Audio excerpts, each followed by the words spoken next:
J'étais avocat avant. Je disais toujours à mes clients, n'avouez jamais, mais là, tant pis. So I used to be a lawyer and I tell my clients never to confess. We are in a period of degrowth in Reims, in our city.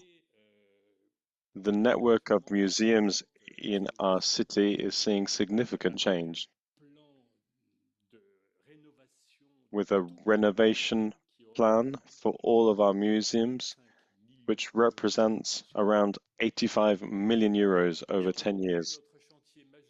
Of course, this massive site and this massive project of work, which you probably saw when you were coming in here today, affects the Fine Arts Museum in Reims, which is going to see a tripling of its permanent exhibition area and also an increase in its temporary exhibition area, which is really going to be very attractive.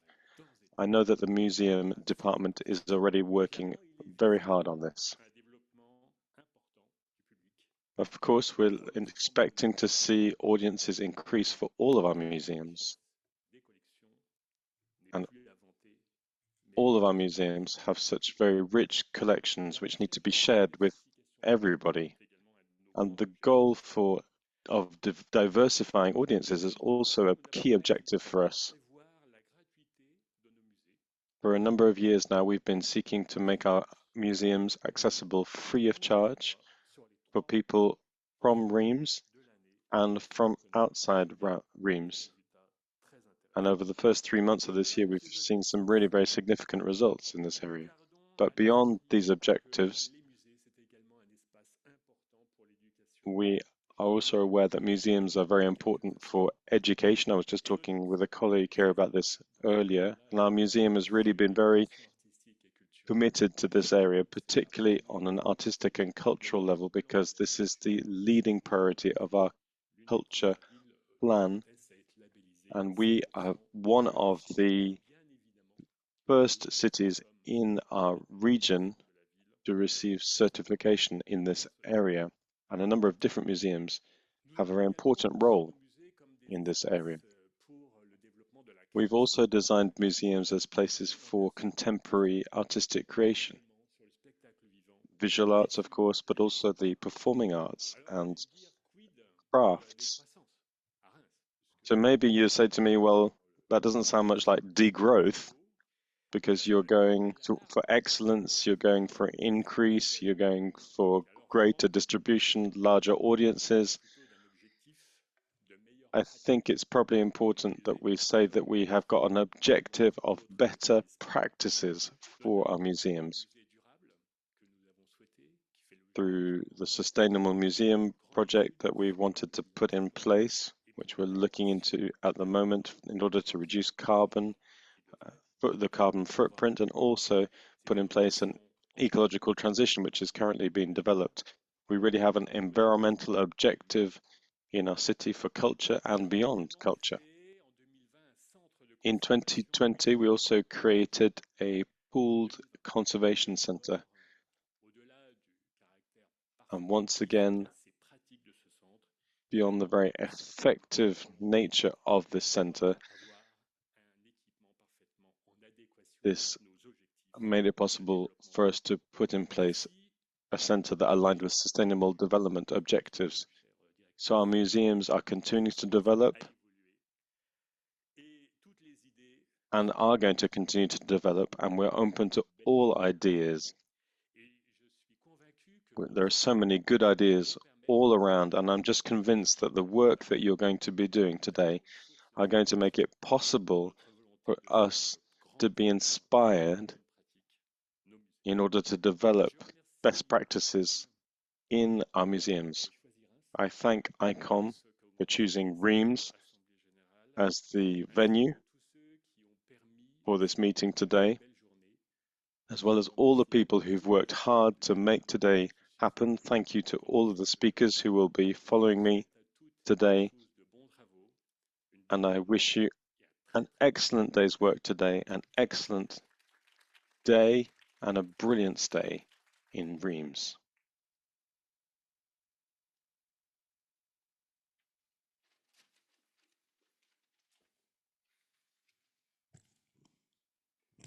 Monsieur le maire adjoint de Reims, délégué à la culture, cher Pascal.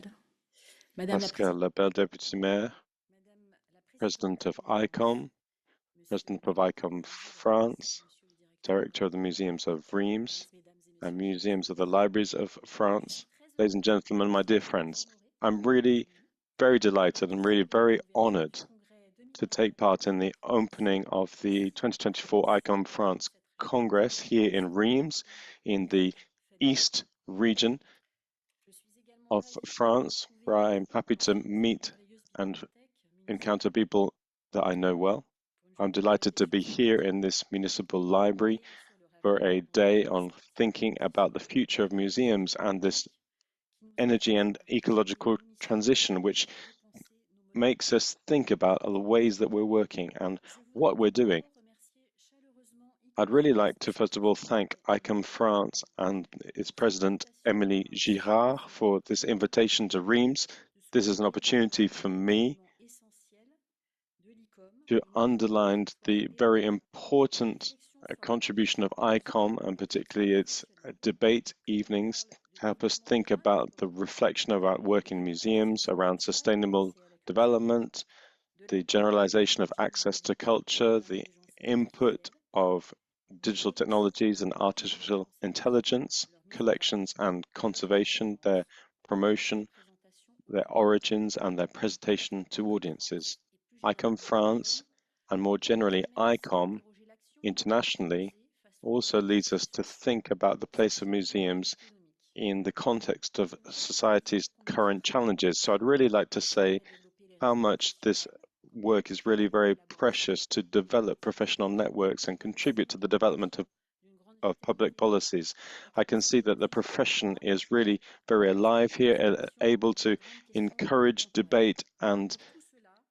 Et tout connect cela the debate grâce into key aux membres contemporary de issues. l'ICOM. Thank you very much to all the members Je and voudrais the maintenant executive quelques committee mots of sur la ICOM. thématique que vous avez retenue pour ce congrès Now I'd et just sur like le to say thème something about the theme that you've vigilant. selected for Penser le today's musée de meeting, demain, la thinking about the conscience museum of collective. tomorrow and Nous avons eu exploring l'occasion, degrowth. les uns et les autres, We've lors de la all rencontre des musées had de the France et du opportunity 23 during the mobilisation, d'ailleurs il était 2023 heureux de meeting sa présence in the avec Monsieur le maire, Musée d'Orsay, une where journée consacrée the aux city missions of Reims culturelles was present and et represented sociétales. there. Eh bien, nous We avons wanted eu to l'occasion see on ensemble that day, we de talked about penser seeing museums cette as évolution et actors of soumettre en mode this de vie nos transition, activités qui vient remettre en cause un certain nombre de contributing to this repères whole obtenus question jusqu'alors pour acquis. of the transitions that are currently upturning our ways of Décroissance life. place vos réflexions et actions Degrowth volontairement dans puts, une dimension très and this politique. term deliberately Enseignants tous, puts professionnels et your responsables debate publics, today in a very quel est political notre question, attente pour because faire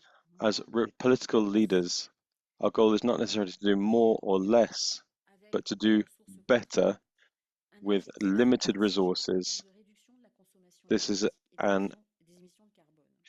we have a Développer des high musées, sobriété goal in énergétique, terms of conservation, carbon préservation des emissions, collections. in Comment terms of garantir how diversité can we et ensure the pluralisme des mobility of politiques culturelles. collections? How can we make Comment sure that we enfin continue to have a défendre plurality of et veiller cultural à la fois policies? la How can we démocratisation continue to culturelle strengthen the et generalization of l'ouverture des culture musées, de la and the culture opening à of tous? museums C'est une and grande culture to réflexion as de many terrain, people as effectivement, possible? mais constitue véritablement une nécessité This sociale. is not just Ce an sont des important réflexions policy, but que it's a les membres du social musée et de imperative. structures culturelles plus généralement ont commencé à travailler et le programme Museums and aura un structural large and cultural espace organizations have started to work on these areas of how engagé. we can deal Je with these voudrais transitions which we currently need to également saluer engage la with.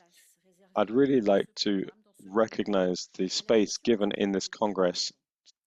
Il importe en given effet to the de sustainable réapproprier management of sens de la collections. réflexion, It's really important to bring alternative collections to the apparue heart of our en matière de thinking in terms présentation of temporaire, acquisition, mais aussi in en terms termes of de recherche. presentation in Ce permanent programme exhibitions, crée but une also in réserve terms de of connaissances research, encore à explorer because there's dans nos an collections. enormous Nous reservoir avons of rencontré knowledge des to know in our spécialistes collections qui, in avec le the territoire français, over cherchent à 1,000 approfondir leurs museums that we connaissances. have in Je pense France que c'est peut-être quelque chose qu'on devrait that davantage continue encourager. to irrigate our Au-delà knowledge de la across réflexion France. menée un peu partout aujourd'hui, c'est un Beyond mouvement global what's being qui done devra engager everywhere la today, there needs création to be a pour atteindre general les objectifs work and climatiques effort put in qui sont place in order to bouleversés reach à la the à la recent figure. objectives set. Le ministère de la Culture est pleinement engagé sur for the cultural area. The French Ministry of Culture is engaged in these areas, and perhaps we'll hear more about this later.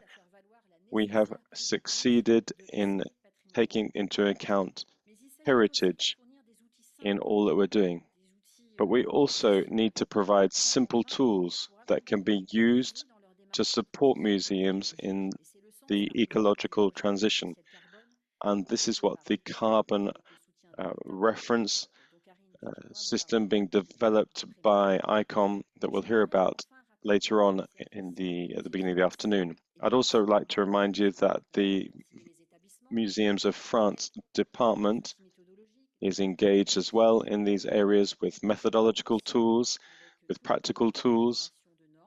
We contribute together on working on standards, and I'm thinking in particular of the standard for the ecological design of exhibitions, which we'll be able to talk about later.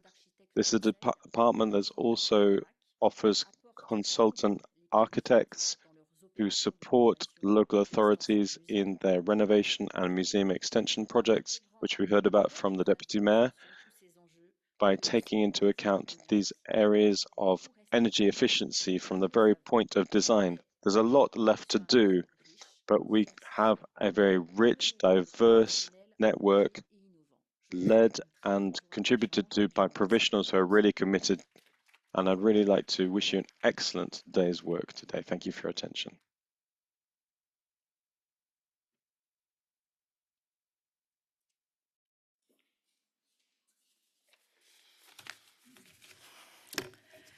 Bonjour à toutes et tous. Bonjour aux personnalités qui sont Good morning, everybody. Good morning to everyone who's here with us for this professional day. I am Nardi. I am an Italian. I'm president of ICOM since 2022. I was elected at the General Assembly in Prague, and when I began my work, I started reorganizing ICOM International, and the first year was devoted to this work. After that, we started in a new direction.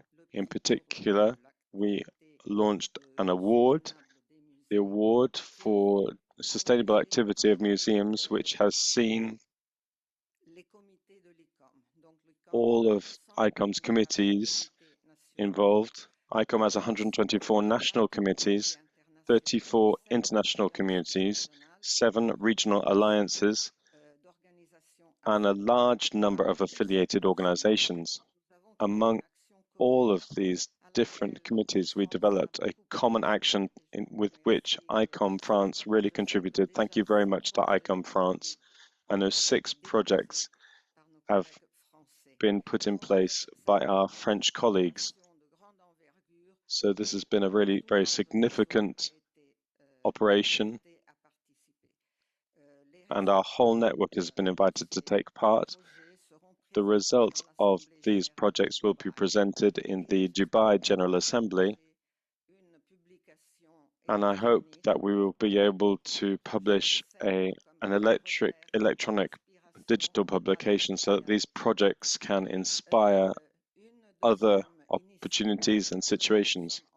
A second initiative that we are trying to launch, probably with UNESCO, is what we call the ICOM Academy. So we have really very significant resources in terms of skills, because our international committees are specialized in a whole range of areas. Generally, they work alone, but if we can bring together all of these skills, this would give us the opportunity to develop a school, which would be really very important, not necessarily for the European national communities, because we're helped by universities, but this could help countries in Africa or Latin America where study programs on museology are virtually non-existent. So this is an enormous project which I'd like to bring all the different committees in to work on, national communities, international communities. Perhaps in Dubai we will have an opportunity to present the initial information about this great adventure which we're beginning, education. I think education is the heart of everything we do, because from education comes social justice and democracy. I am really very concerned about my country, Italy, because at the moment, the fact that we have a far-right government, this means that we are putting culture, which is to the side, it's falling to the wayside. Perhaps I could give you an example. In 1992, in France, when the convention was put in place,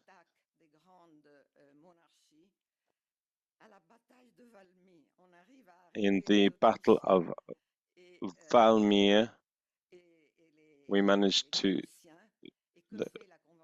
France was able to stop the Austrians and Prussians, and it voted a law for the opening of a museum of human rights. I think that's an incredible thing. They were talking about public education. This is really an incredible thing, but what I'm seeing is that we're losing ground. So I'm Italian, but I really have French culture. I studied in a French high school, and all of this I'm really very aware of. At my bedside table, I have works by Montaigne, and I'm really very inspired by French culture. Degrowth. So generally, when we start with D, we have words that begin with D or undoing, then it's negative, something that's negative. But here, it's not necessarily negative. If you think about an elastic band, I can stretch it out horizontally. That means that I'm welcoming, I'm opening up. That means that numbers are increasing. But an elastic band, I can also stretch it vertically. That means that I'm going deeper. I'm thinking more deeply. So I haven't got lots of time. But when I go in the metro in Paris, I can see posters saying, in order to save time, in order to go quicker. And sometimes this can really make you feel stressed. I'd really like to invite museums to launch the praise of slowness, because slowness is about deep education, which remains for the rest of life. And so it's with this message of hope, I hope that I'd like to leave you. Thank you very much.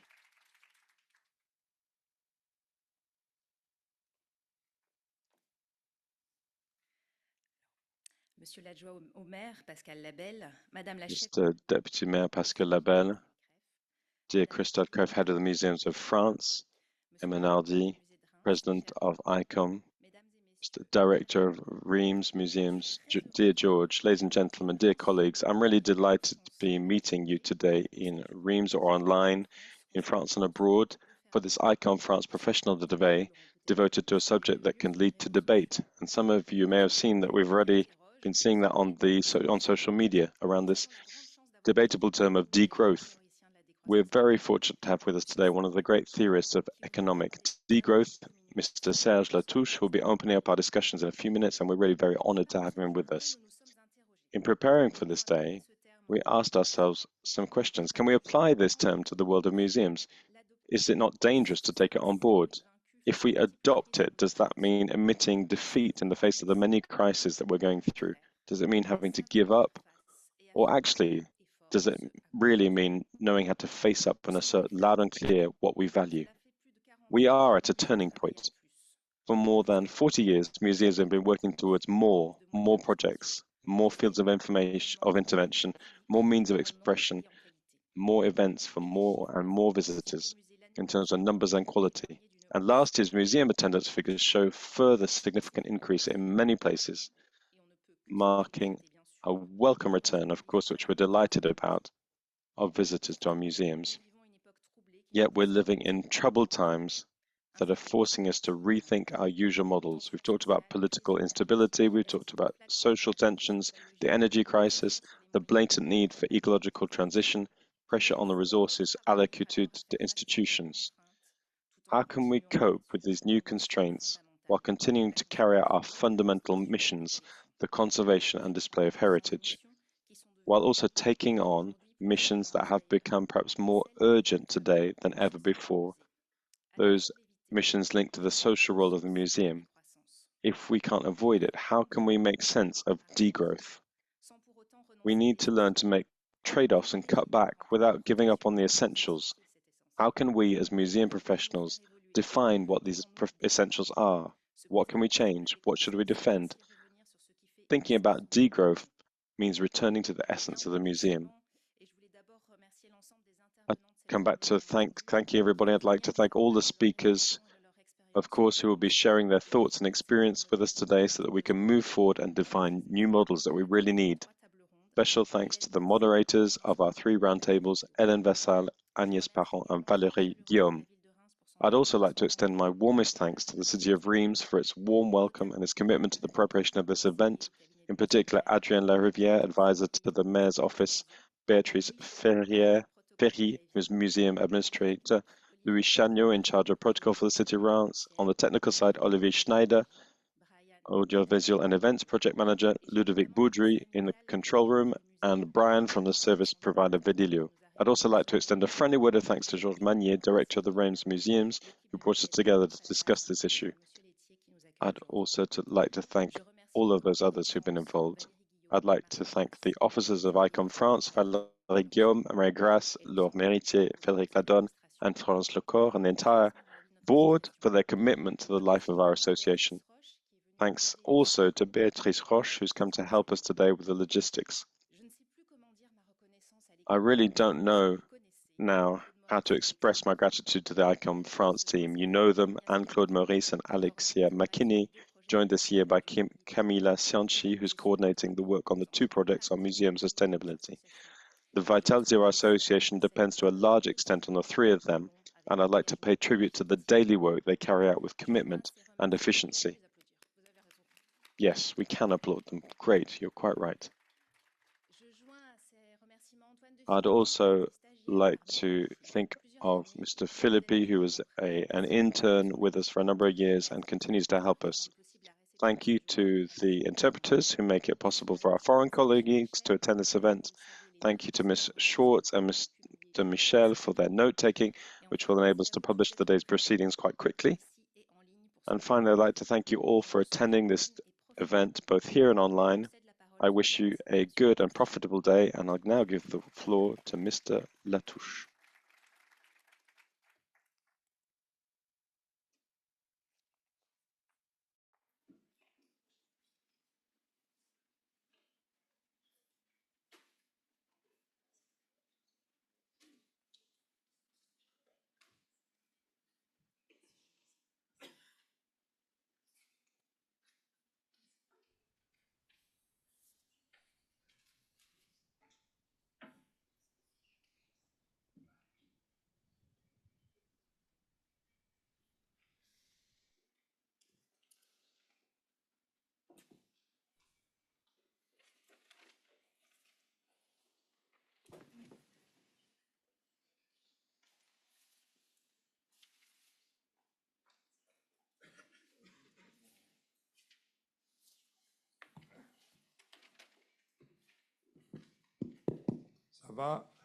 Bonjour à toutes et à tous. Good morning, ladies and gentlemen. I'm sorry. I take a bit of a while to get going. I'm no longer in my earliest days of youth. I'm both surprised and delighted to be with you. Surprised, first of all, because the degrowth mantra, which says that infinite growth is not compatible with a finite planet, is first and foremost a question that is used when we talk about economics, not so much for museums, which, as some people might think, and as Pascal Labelle highlighted, could be seen as something that needs to grow in a society which is heading towards disaster. So maybe I shouldn't be quite so surprised as all this about this invitation, because in 2022, my colleague Pascal Jacobi called me up to say museums, in particularly British museums, are asking questions around issues of degrowth, and they invited me to write an article which was published in your newsletter of July 2021. It was about degrowth and museum studies. I did carry out the exercise, but I thought that it was a question that didn't have much of a future, and I was therefore surprised when ICOM asked me to give the keynote speech at this conference. I'm just going to get out my pocket watch to make sure that I don't overrun. I was nonetheless delighted by the invitation. Although I'm not a museologist, I can honestly say that museums have played a great role in my life. I'm delighted to have heard from Mrs. Nardi, because if she feels French in her heart, I feel like an Italian in my heart, and I've been talking about decrescita right throughout Italy, and I think I know Italy better than many Italians. So I'm delighted as well to be here, because chance has been a fine thing, and I have recently published, which may be my most recent, maybe my last work, a book about aesthetics and degrowth. I don't directly refer to museums in it, but the work is called Urban Disaster and Contemporary Art. So initially, I would like to refer to some of the challenges that have been hinted at by our previous speaker, the challenges and paradoxes which museologists face in a growth society. Then we'll get into the issue that we're looking at here, what future museums will look like. Will the future of museums be a future of degrowth? First of all, we should try to avoid misunderstanding what we mean when we talk about degrowth. No one used to speak about degrowth until 2002. It was initially a slogan. It shouldn't be necessarily something that's taken literally. It was a slogan initially to highlight how urgent and necessary it was to move beyond the growth model, the globalized growth market society, and to build an alternative to this. I don't really know quite what the alternative will be, but we might come back to this question later. We do live in a globalized growth market society, sometimes known as industrial capitalism, and this society is characterized by an idea of being unlimited in three ways: unlimited production, which actually means unlimited extraction of both renewable and non-renewable resources. And if we produce in an unlimited way, we have to consume in an unlimited way.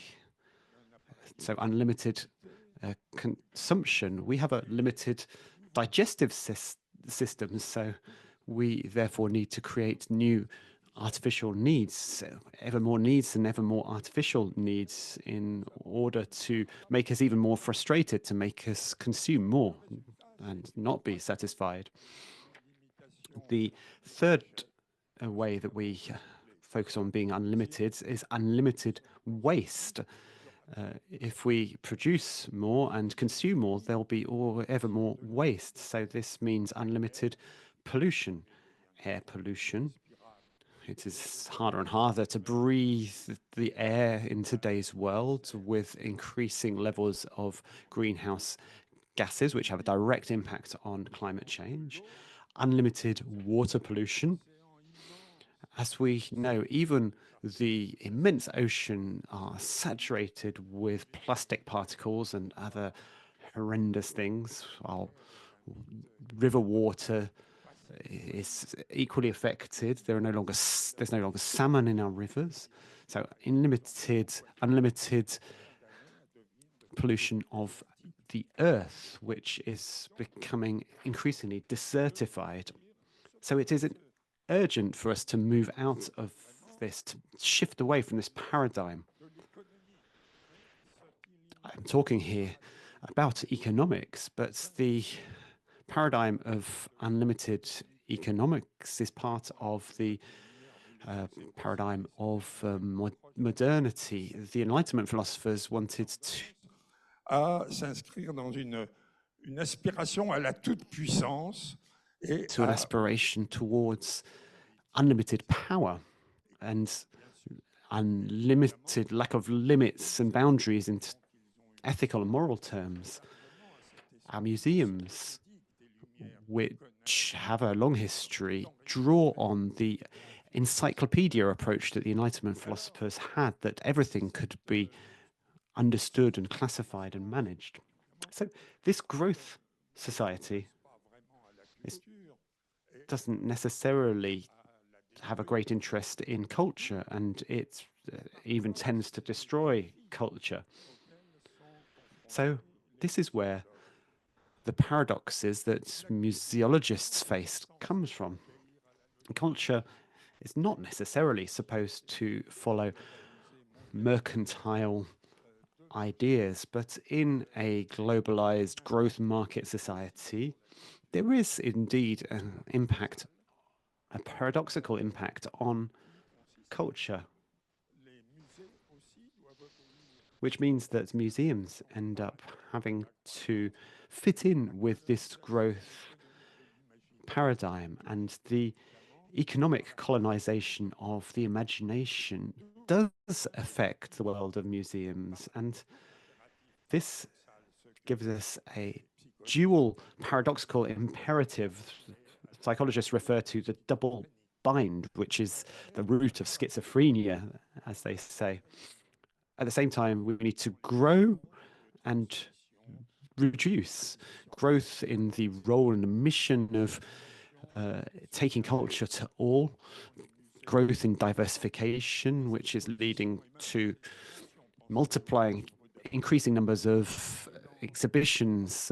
Museums are even duplicating themselves with the Louvre in Abu Dhabi and in Lens in northern France. But at the same time, museums are seeking to cut costs and reduce their budgets while still fulfilling their roles, and perhaps even fulfilling a new role, filling the void in meaning left by the growth society, creating enchantment for a disenchanted world.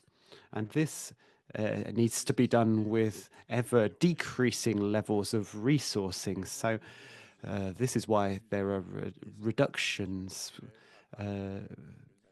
Museums are closing, like the very beautiful Museum of Arts and Popular Traditions in Paris a few years ago. In Africa, museums are going bankrupt and closing down, and end up, in other contexts, museums end up getting destroyed and looted, such as in Iraq. So we're in a very paradoxical world. Museums have to be maybe not profitable, but they do seek to increase their visitor numbers whilst reducing costs. And in the past, instead of having philanthropists who gave money, museums look for sponsors, which generally come from the market. So how do we square the circle? A proposal was made by some British museologists, and this was the idea of degrowth.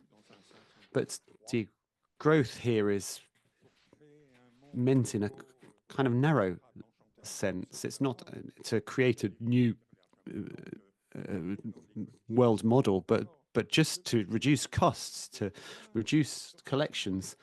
So will museums of the future be degrowing museums? The word degrowth is itself paradoxical because faced with the lack of meaning generated by the neoliberal market economy, in an alternative society, it is felt that if there's one thing that shouldn't degrow, it should be culture. Culture needs to grow in order to combat the lack of meaning generated by the market economy. So, in this context, museums are talking about degrowth with the idea of challenging what was initially a healthy principle, the inalienability of collections. When you challenge the inalienability of collections, you open a Pandora's box and anything could come out of it. What if the Louvre sold one of its famous paintings in order to buy Paul McCarthy's anal plug, which is on Place des Victoires in Paris? Of course it would be a scandal. So the inalienability of collections is something that needs to be thought carefully about. It's not necessarily something that ties in with the concept of what a museum should be in a degrowth society. The issue isn't degrowth, it's just a slogan. The issue is an alternative society, a post-growth society.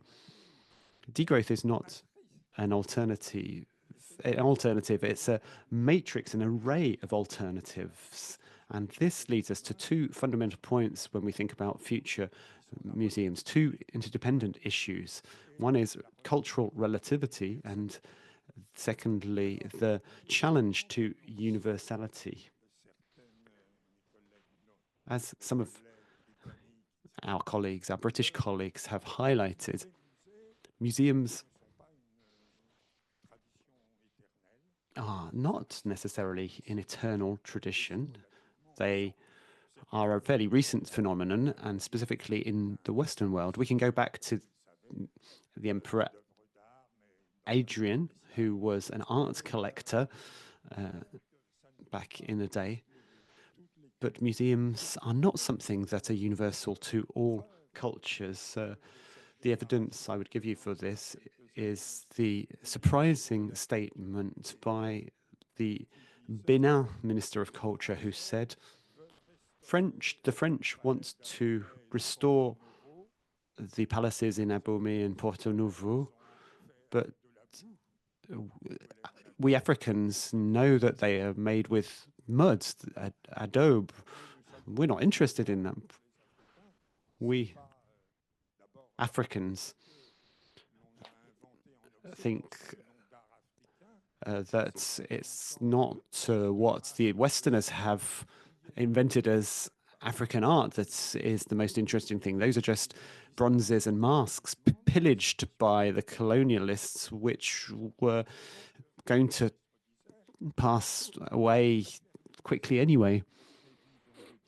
The minister said, I would rather use the small amount of resources that I have for the things that for us represents a true heritage, music and dance. So traditional African societies were very interested in passing on traditions, but they understand heritage in a completely different way to the way that we understand it. So these cultural differences were trodden underfoot by Western colonialism and imperialism, and that leads us to the idea that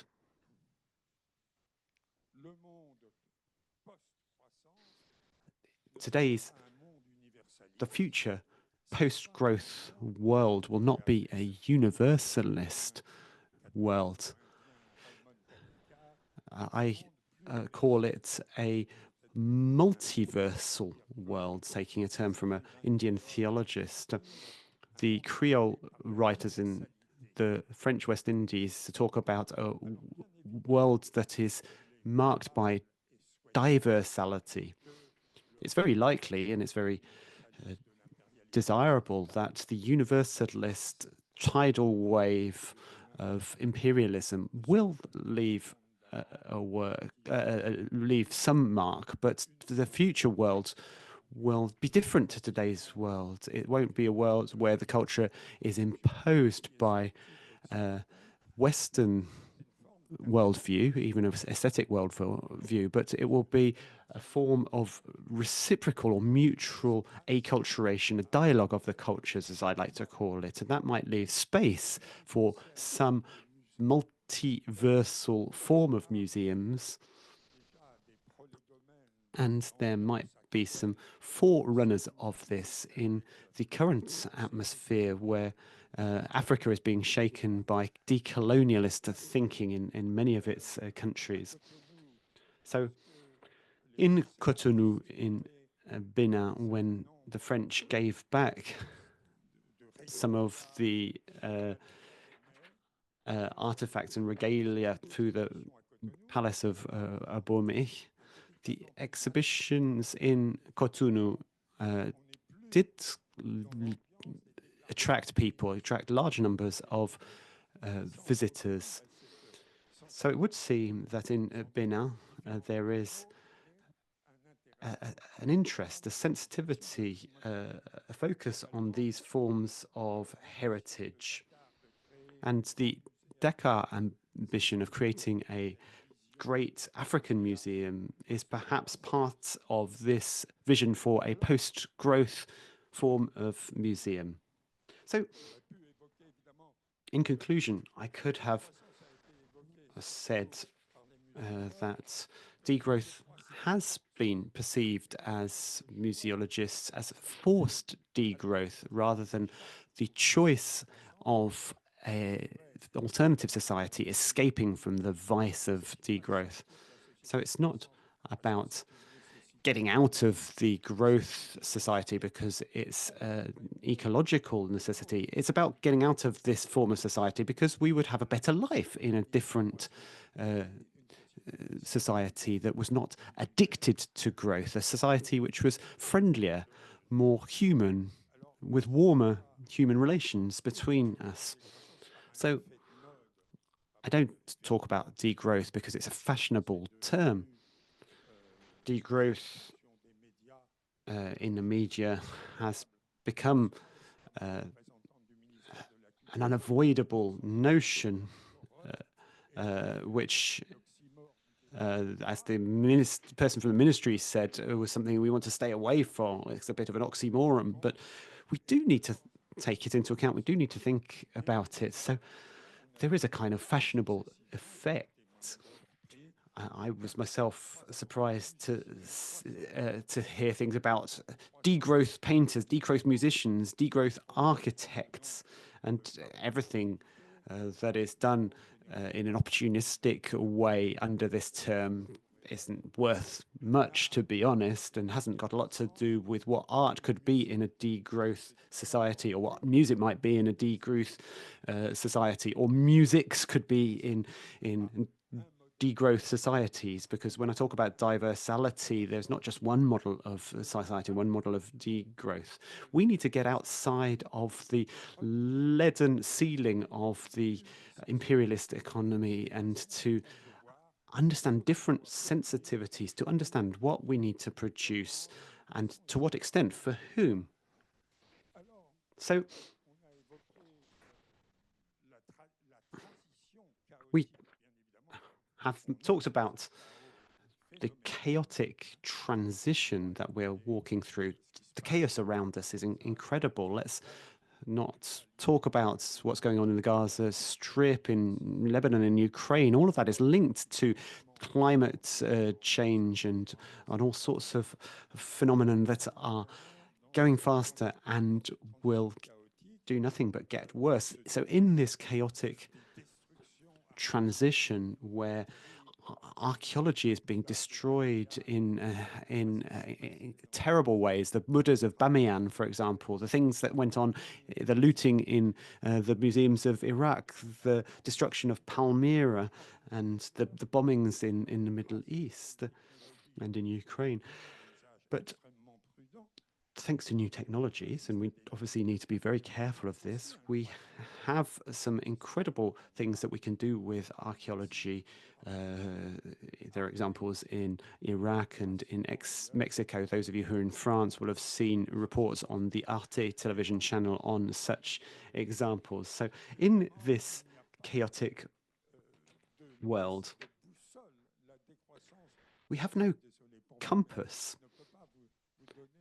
Degrowth isn't going to be like a compass for you to help you understand how to develop future museums. It may just generate a few recommendations, a frugal ethic, an ethic based around diversality, the need to be careful and to be in a form of resistance. Because I think that in this transition, culture needs to ensure resistance in order to carry out its role of passing on meaning and heritage, just as monasteries passed on the fundamental principles of ancient culture. Museums should pass on to tomorrow's society a form of understanding and education about our heritage. We need to make sure we resist the siren voices of new technologies that lead us to turn museums into interactive gadgets. The compass that we need is our common sense and this ethic around frugality and diversality. Obviously, we will make mistakes. We will make wrong choices. And what we need to hope is that the spirit of degrowth will help us to make the right choices as much as possible. Thank you very much indeed.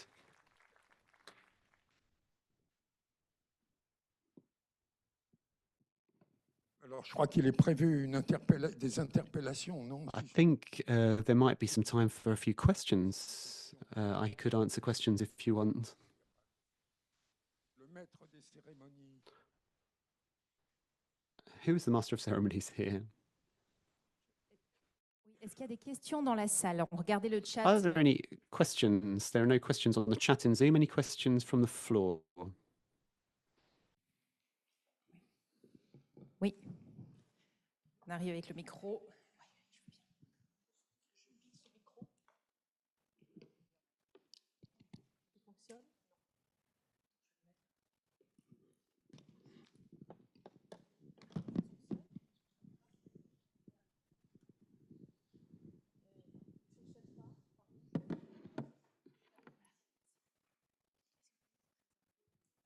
Oui, bonjour, Agnès Galorclic. Good morning, my name is Agnès Galorclic. Can you hear me? I'm over here. I'm over here, says the questioner. I could stand up if that's helpful for you. We can't see the speaker on Zoom. I've read your writings. I read what you wrote in 2010. Some small books that I have brought with you to get signed by you, if that's okay, later on. And I discovered your work when I was an art restorer. I was educated at the National Heritage Institute. In a way of working, we take care of the artworks, and we had techniques that we used. And before the year 2000, we were never taught about ecology or degrowth or sustainable development.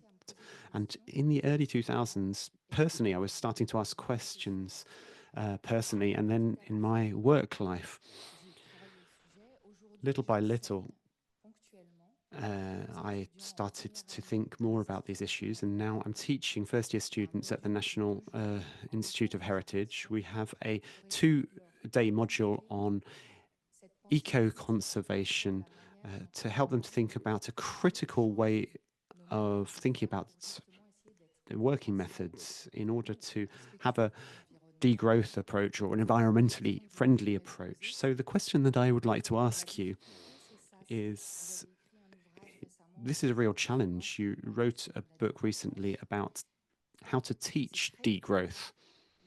It's very tricky because as a teacher-student approach, I'm 20 years older than my students, and they don't see the environment in the same way that I do. So do you have any simple tips for teachers like me about how we can teach the ideas of degrowth to the next generation? This whole concept of respecting the environment in our professional practices.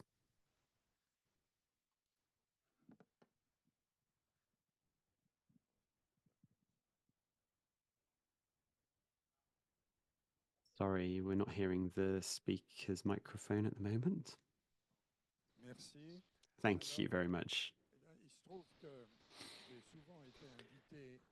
Actually, I've often been invited to speak in Italy and elsewhere by secondary school teachers in particular to give talks in secondary schools and high schools. And very often the teachers used to say to me, our pupils and students are totally addicted to our consumer society with all of their gadgets, and so it would be very difficult. But to my great surprise, I've always found children and young people to be very receptive to my message.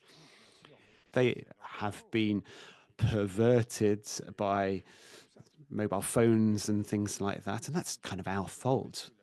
But when I started in 2002, 2003 to preach about degrowth, I used to say, throw your mobile phones away. It's dripping with the blood of the Congolese who have been extracting the metals that go into it. No one has listened to me, and many activists in the degrowth movements have mobile phones now. I'm one of the few people who managed to live and survive without a mobile phone these days. But children and young people are receptive, but not in the same way as us. They are very sensitive to environmental issues. All you have to do is to think about people like Greta Thunberg. They're sensitive to issues of climate change and the fact that the world we are going to leave to them is in a very bad state and is a much worse state than we had it. It had already been damaged by our parents and grandparents, of course, but it's much worse now. And I find the issue is to raise awareness of the need for a clean break with the world we live in today. It's a very difficult thing to talk about because we are addicts. We're addicted to the growth society, and like addicts, we know that we're destroying our own lives, but we are not able to do it. We're not able to withdraw. We keep going to see our dealers rather than going cold turkey. Some people are able to do it, but unfortunately, it's only going to be when we're absolutely forced to do it that we will start to detox in this way. I think what's really important is to prepare for what happens after the disaster. We're already in the midst of the disaster, but it's only the start. We need to think about tomorrow's world. This is where museologists have a role in thinking about what needs to be passed on to future generations. What do we need to pass on about the world that we have known and that they don't know?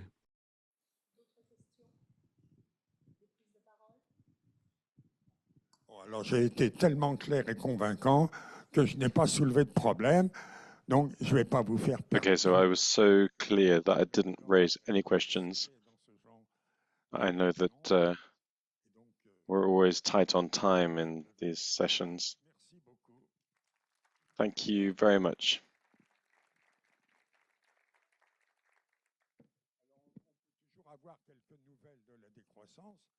If you want to hear more about degrowth, this is a monthly paper which you can buy in newspaper kiosk. It's not perfect. There's a lot of criticism you could give it, but it exists and it's helpful. I think we have another question.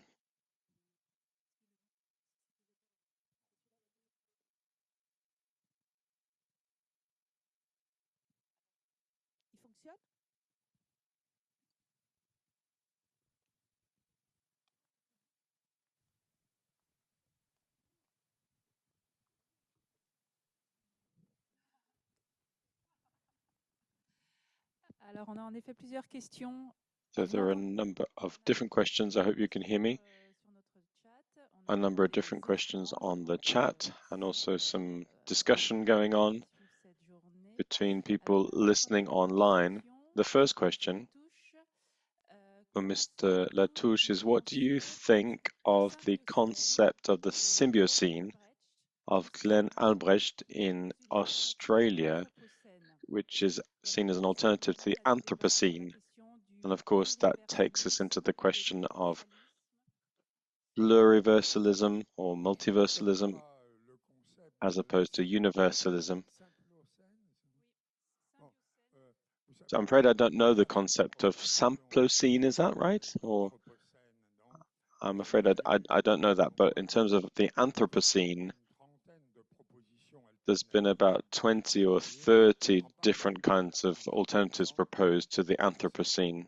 I think the one that might be perhaps is most interesting is the person that said rather than Anthropocene, we should say Capitalocene, because if we say Anthropocene, then we're saying that the whole of the humanity is responsible for this new era of degradation,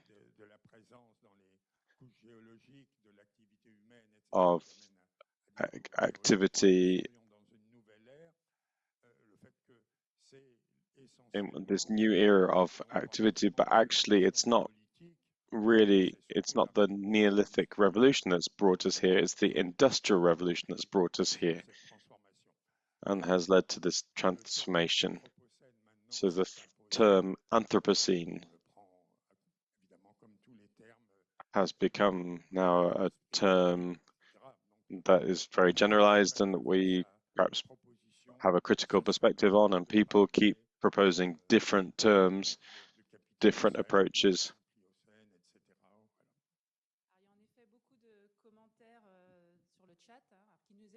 So there's a lot of comments on the chat which take us perhaps out of the world of museums, but there is a question here.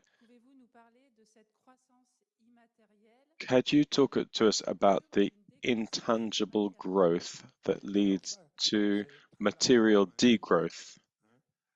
Well, that is just a myth. People have tried to make us believe because there are immense interests involved in this whole thing.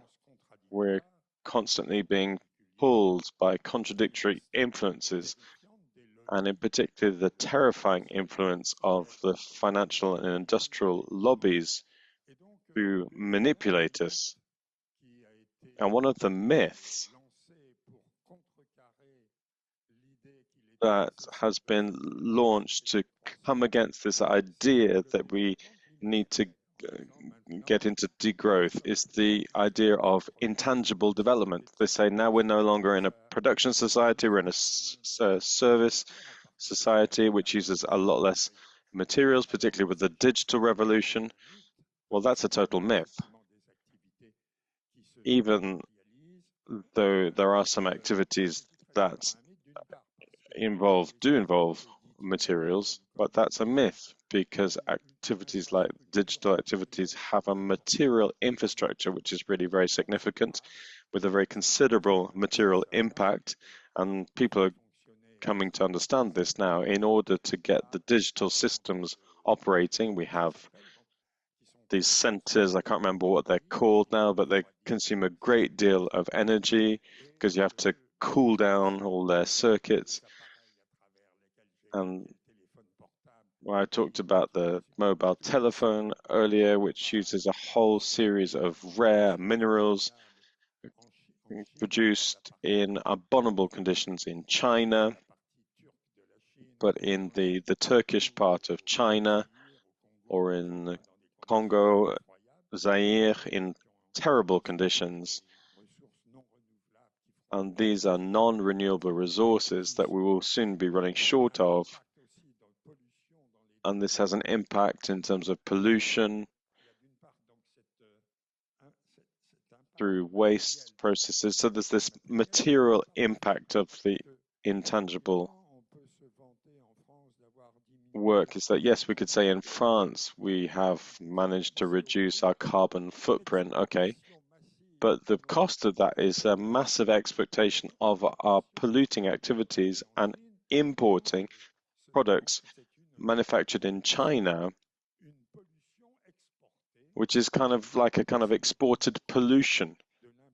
If we took into account the material impact of our real consumption with the massively imported industrial products we use, our carbon footprint would not be reducing, but we'd be continuing to increase, and is continuing to increase. So all the studies that are being carried out, one older study which is very important is the British report. I can't remember the names now, I'm afraid. I'm afraid with my age, my memory is just no good anymore. But this prosperity without growth from Tim Jackson, that's it. This was a report which was showed, it was a report for the British government, and it showed this disconnection between the disconnection between intangible and material impact, and showed that it was a total myth. Otherwise, there is another report by Timothy Parry, which was very publicized, and the key part of his work showed that this deconnection is a myth, and actually all studies show that intangible growth has actually just increased pollution and material destruction. Okay, thank you very much. And then we're just going to have a final question, which will just be able to add something to what you said. This is from Anne Santini, when she was talking about the intangible. She was thinking more about different perspectives in museums.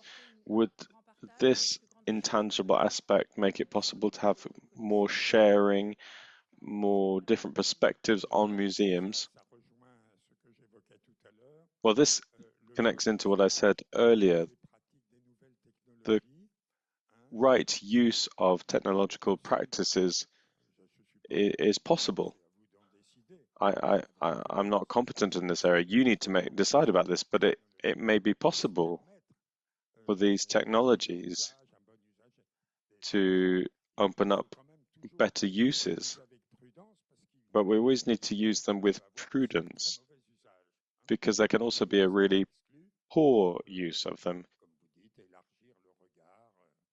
But yes, these things can expand our perspectives on culture and the museum world. Absolutely. Thank you very much, Mr. Latouche. Thank you to you. I'd really like to wish you very fruitful work today. Thank you very much. Alors, du coup, on va appeler sur la scène les contributeurs de la première table ronde de cette So now we're going to be inviting the first contributors for this first session. Hélène Vassal, who's going to be moderating, Mathieu Boncourt, Lauren Vedrine, and then online we have Anaïs Aguerre and Michela Rota. I'd like to take your places now on stage.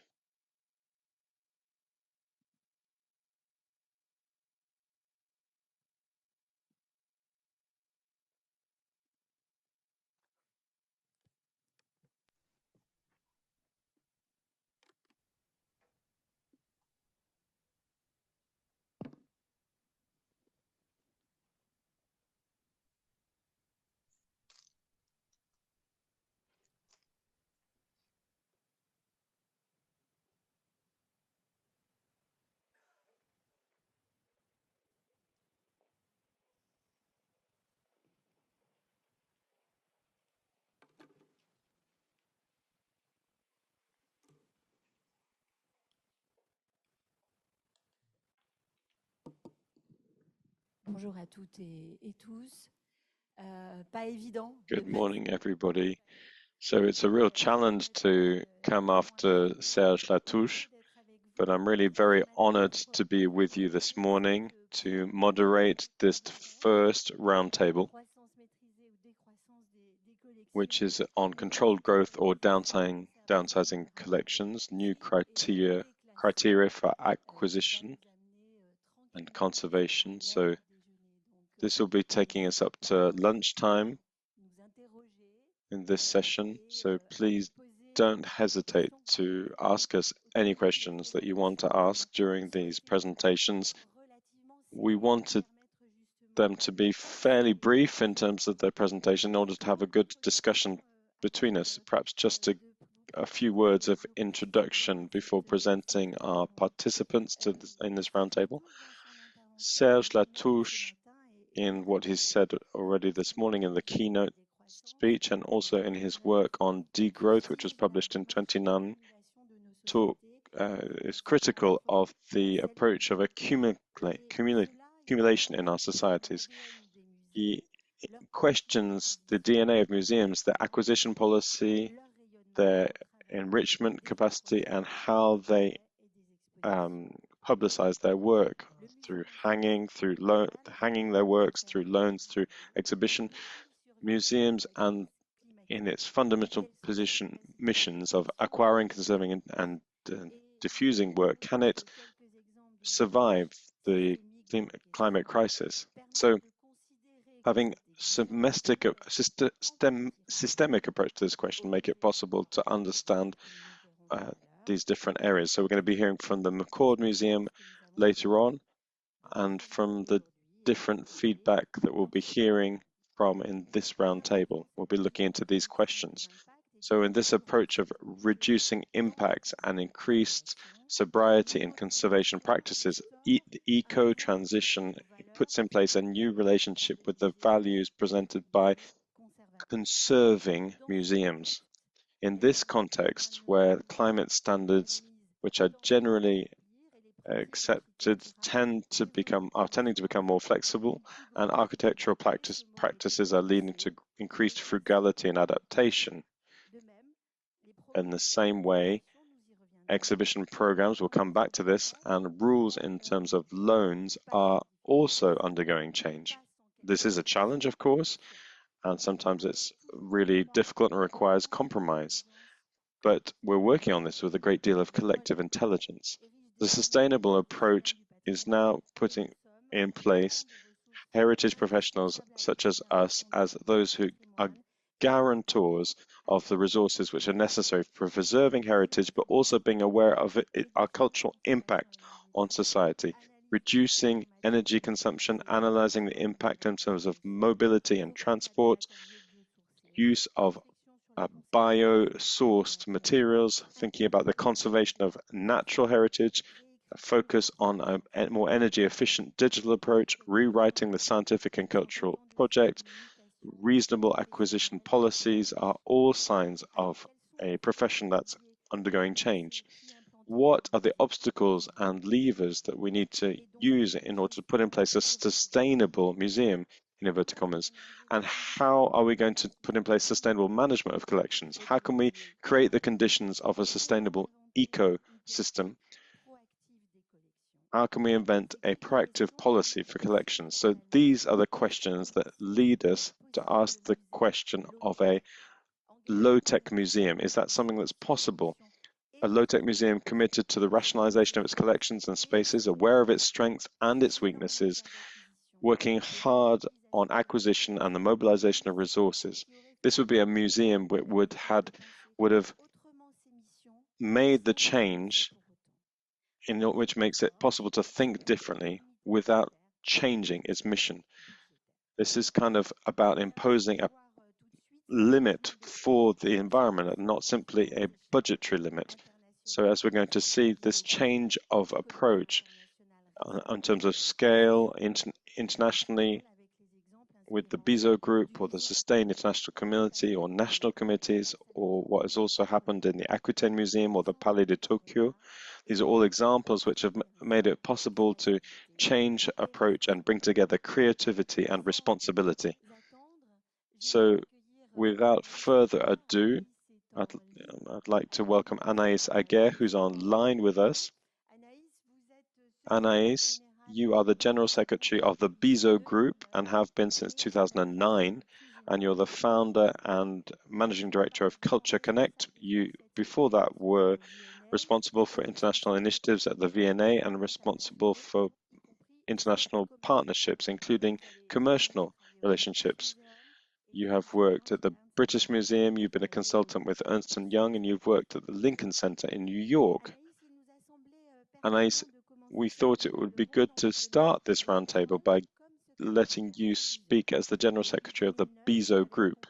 Since 2009, you've been supporting the ecological transition for major leaders of cultural institutions and their change of approach. And I'd really like it if you could describe the stages of this transformation and its main impacts. Yes, well, I don't know if you can hear me. Yes, well, we can hear you, but we can't see you and we can't see your presentation. I don't have a presentation. The video, I think, is working for me, so I don't know quite. I think the technical teams will probably have to bring up my image because I think everything's okay on my side. Well, Anaïs, I think you can start speaking and then hopefully we'll see you as we go. Well, first of all, thank you, Hélène, for this introduction and particularly for this invitation, because yes, I really am delighted to be part of this day and thinking about degrowth in museums, because this is an area that is really very important to me and has been important to me for the last 15 years when I've been working with museums. It's something that struck me when I started working in museums, because there seemed to be no questioning about the fact that museums are based on the idea of infinite growth, the inalienability of collections, or the importance of acquisition work in our museums. But actually, this infinite dynamic of growth cannot be found anywhere else in the world, in nature, or in any other social or human organization. So I always wondered, how can we put in place a viable, sustainable model in the long term? And what I'm delighted about is to see not only a whole day focused on this question, but also to see that even though it is somewhat timid still, there is a real change in terms of practices for museums at an international level, and we're seeing a new voice raised in terms of museums. The work done by the BISO Group on the Green Protocol, which Hélène asked me to present to you this morning, is part of this transformation of practices, mentalities, and paradigms in order to develop a more sustainable museum, which is more responsible. In order just to give you a bit of context, if you don't know the BISO Group, it was founded in 1992. It's an informal group that brings together museum leaders who have a lot of national impact with a lot of international work. And at the beginning, the focus was on the improvement of exchange conditions for works, particularly for big international exhibitions. This was at the beginning of the 1990s. This is the beginning of the blockbuster exhibition period. And then the work of the group has evolved. It's become like a kind of peer group, as we'd say over here in London, where I am. And it has opened up a whole number of areas for reflection, and now we cover everything linked into strategic areas associated with leadership of museums in the 21st century. So in November 2014, the group adopted in New York the first green protocol of the BIZO group. This was the end of a very long process, which started in 2008 in Paris, when the director at the time of Tate, Nick Sirota, presented to the group a report and a memorandum which invited his colleagues to think about how museums could maintain their mission of conservation and protection of collections while also being aware of the climate challenge, while seeking to change its practices and to reduce carbon impact. Over these 6 years between 2008 and 2014, detailed work was done with conservators from the museums of the group, and a whole number of scientific data were collected in order to build this whole process on a scientific data. And so this has been called the BIZO guidelines, which offer a framework for the maintenance and the control of temperature and humidity conditions in order to preserve works. In the following year after its adoption in 2014, a whole number of museum associations in the UK or in the US or the Council of Museum Directors in Australia adopted the recommendations of this protocol, and at international level we saw CMAM and ICOM make reference to the BIZO guidelines. Two key aspects to note in this first version of the protocol was that, first of all, the adoption of new standards which are more flexible in terms of humidity and temperature control parameters, which makes it possible to reduce energy consumption while also showing with a scientific basis that on virtually all materials this presented no real risk. The second aspect, which I think is probably really the most important aspect of this first version of the protocol, was the presentation and the promotion of the question of green museums as part of the strategic thinking of museums. Over this period of 6 years of thinking and the publication of this first protocol, there was a change of approach and an understanding, awareness of the fundamental role that museums have to play with regard to the ecological crisis. So with this first protocol, we saw some real progress because most of our members were launching work and integrating for architects this new data into their specifications, but it wasn't enough. We put in place a survey with members of the group, and we could see there were significant barriers to the implementation of this protocol. Three types of barrier. First of all, legal barriers associated with the existence of framework documents that existed. I'm thinking particularly of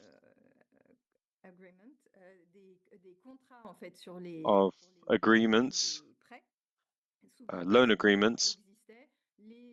These documents often existed. Museums didn't often have internal lawyers, so things often just changed without the legal changes being put in place. The second area was to do with the resistance, because of the fact of we've done this, always done things this way, but this is a real resistance which might seem a bit futile, but it is very real. And finally, there's the fact that the communication of this document hadn't been distributed as broadly as we would have liked within the institutions, because this first draft was really driven by the scientific and restoration side of museums, but it wasn't more broadly distributed within museums. So we decided in December 2022 to put in place a working group to do a kind of refresh of this protocol. The goal was to review the protocol in the light of new scientific knowledge, nearly 10 years after the first version, and to take into count the development of the awareness of this role of museums faced with the climate crisis, avec beaucoup d'idées, d'initiatives inspirantes et giving a lot of data and rise to new inspiring initiatives. So this group was put in place. We tried to work with colleagues across the different disciplines of the museum, conservators, restorers, people responsible for the buildings, people working on exhibitions, those working in all the different functions of the museums, and also the new job that's increasingly common, which is the environment manager. So what's really interesting is the very great diversity in terms of collections, but also the environmental situation. And we were able to look at and review this protocol with a whole number of different contexts, which made it possible to implement protocol in a whole number of different contexts. The new protocol of 2023 has three aspects. There's the protocol in itself, which was reaffirmed in general.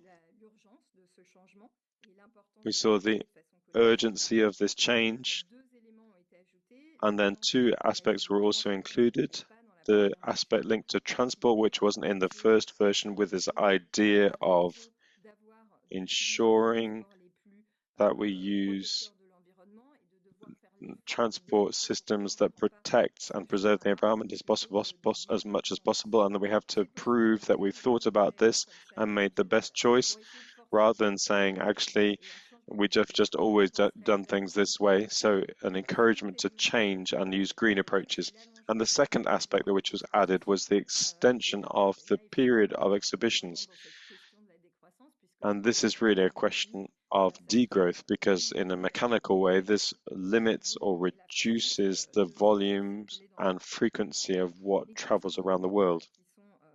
The two other documents involved are two kinds of manuals, which should make it possible for people to implement this protocol. So the first one is focused on the BISO guidelines in particular, with a kind of overview of the scientific data that has been used to generate these guidelines. And then there's a number of different tools, such as text that you could have put in place in your loan agreements, very practical things. And then the second manual that accompanies the protocol is focused on the question of the movement of people and objects in a way that is more environmentally friendly, in the light of a lot of work that is being done by different organizations. The Climate Coalition, I think ICOM France are working with. There's a kind of presentation of all the best tools in order to develop a more sustainable and greener environment and museums. So to conclude, there's three things that really undergird this whole thing. First of all, there's the importance of building this whole work on scientific data. This has really always been the key aspect of our work. The second aspect is the collaborative dimension of this work, because the idea is really that our union and our working together is our strength. It's impossible to be effective in terms of advancing work for the environment when we work alone. So the idea of the BISO group is BISO group doesn't seek to have a public policy or public discourse. We only really speak publicly about this question in terms of suggesting and supporting exchanges and common solutions in order to move forward environmentally friendly approaches, so that we can continue to circulate ideas when the movement of people and objects is a real challenge from an environmental perspective. And then the third aspect is the recognition of the fact that this is an ongoing, continuous work that we all need to continue to move forward in, but that of course we're a long way from this objective. So in terms of this work that's progressing, this final version of the protocol has made it possible for the group to commit to redoing this work and reviewing this work every 5 years in order to update the protocol every 5 years. And the goal is really to share and publish these best practices that are being used. So that's really just a very quick presentation. I think I've just gone slightly over my time, so I'll stop there. And yes, I'm sure there'll be some questions for you from the floor or from some of our online participants a bit later.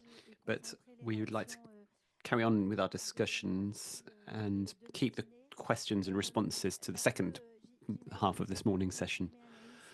Mathieu, what Anaïs has been saying, I'm sure is very interesting for you. You're the director of the communication at the Palais de Tokyo in Paris. You have been working on aspects around corporate social responsibility and ecology, and you've been teaching ecology and social transition in the public affairs master's course at Sciences Po in Paris.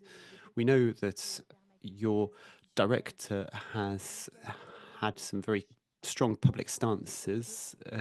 You've together been advocating for a very conscious approach to production, which should be global, ethical, and collaborative.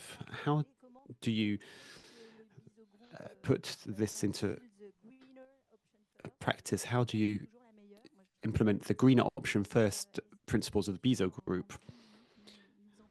In 10 minutes, would you be able to talk to us a bit about your approach? Thank you very much. Thank you for the invitation. You've done a very radical thing in talking about degrowth or controlled growth. We're an institution that don't have any collections, so the question is quickly settled for us. But at the Palais de Tokyo, we face two major issues. Serge Latouche talked about our addictions. We are addicted or dependent on loans, and if we don't take loans, we produce things, and the things that we end up producing might end up in connections. So we are at a crossroads of a number of issues. So we are very aware of this, and we are very aware of the injunctions we're hearing around us to maximize production. That's a public service mission to produce artwork. So there's on the one hand a sense of being driven to produce more, but the other injunction that we hear is to welcome as many visitors as possible. But in this context, we are thinking about our role as a contemporary art space and our role in terms of environmental conservation. There's an approach which is degrowth and all of the other kind of initiatives, which is to turn away from a role. But we've taken another choice, which is to be creative. How can we transform these constraints into a resource, a kind of collective joy, collective creativity that will lead us to rethink the way that our whole institution works. So in order to do that, we drew on a very simple principle, which is close to degrowth, the idea of permaculture. I'm sure you'll have all heard about permaculture. Permaculture teaches, first of all, a new way of thought. You need to work with the ground and think about needs. This is a really important approach because as museums, just like you, we are heirs of modernity. Humanity hasn't always collected things. It's a very recent thing, and that's what museums do. So we're heirs of the modern philosophy, and we're thinking about what are we going to show and how are we going to show it. But we haven't been thinking about why we are showing it and for whom we are showing it. So the first idea of permaculture is the idea of need, necessity. And the question why are we showing our exhibitions and for whom?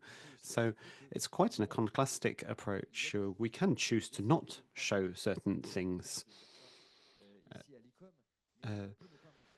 Here within ICOM, we can decide to not show things, show fewer things. So you might say that a curatorial approach to a museum would be to display a limited number of works. I remember an experiment that was carried out in the Fine Art Palace in Lille, which was on the perception of visitors of the number of works in an exhibition. We're very struck by the fact that the visitors don't know how many works they've seen, and when they do know, they often think there are too many works in the exhibition. So it is possible to make exhibitions with fewer artworks. That means fewer loans, less borrowing from our end, and obviously less production. The second thing that permaculture teaches us is to use time and space in a reasoned way, a thought-through way. What does this mean to us? So the reasonable use of time, for example, means to us to challenge the major taboo of the rhythm of exhibitions. We have 3 seasons at the Palais in Tokyo throughout the year, and for each season we have 3, 4, 5 in autumn. The autumn season we often have 8 exhibitions in the Palais de Tokyo, and you have to reinvent the exhibition spaces, the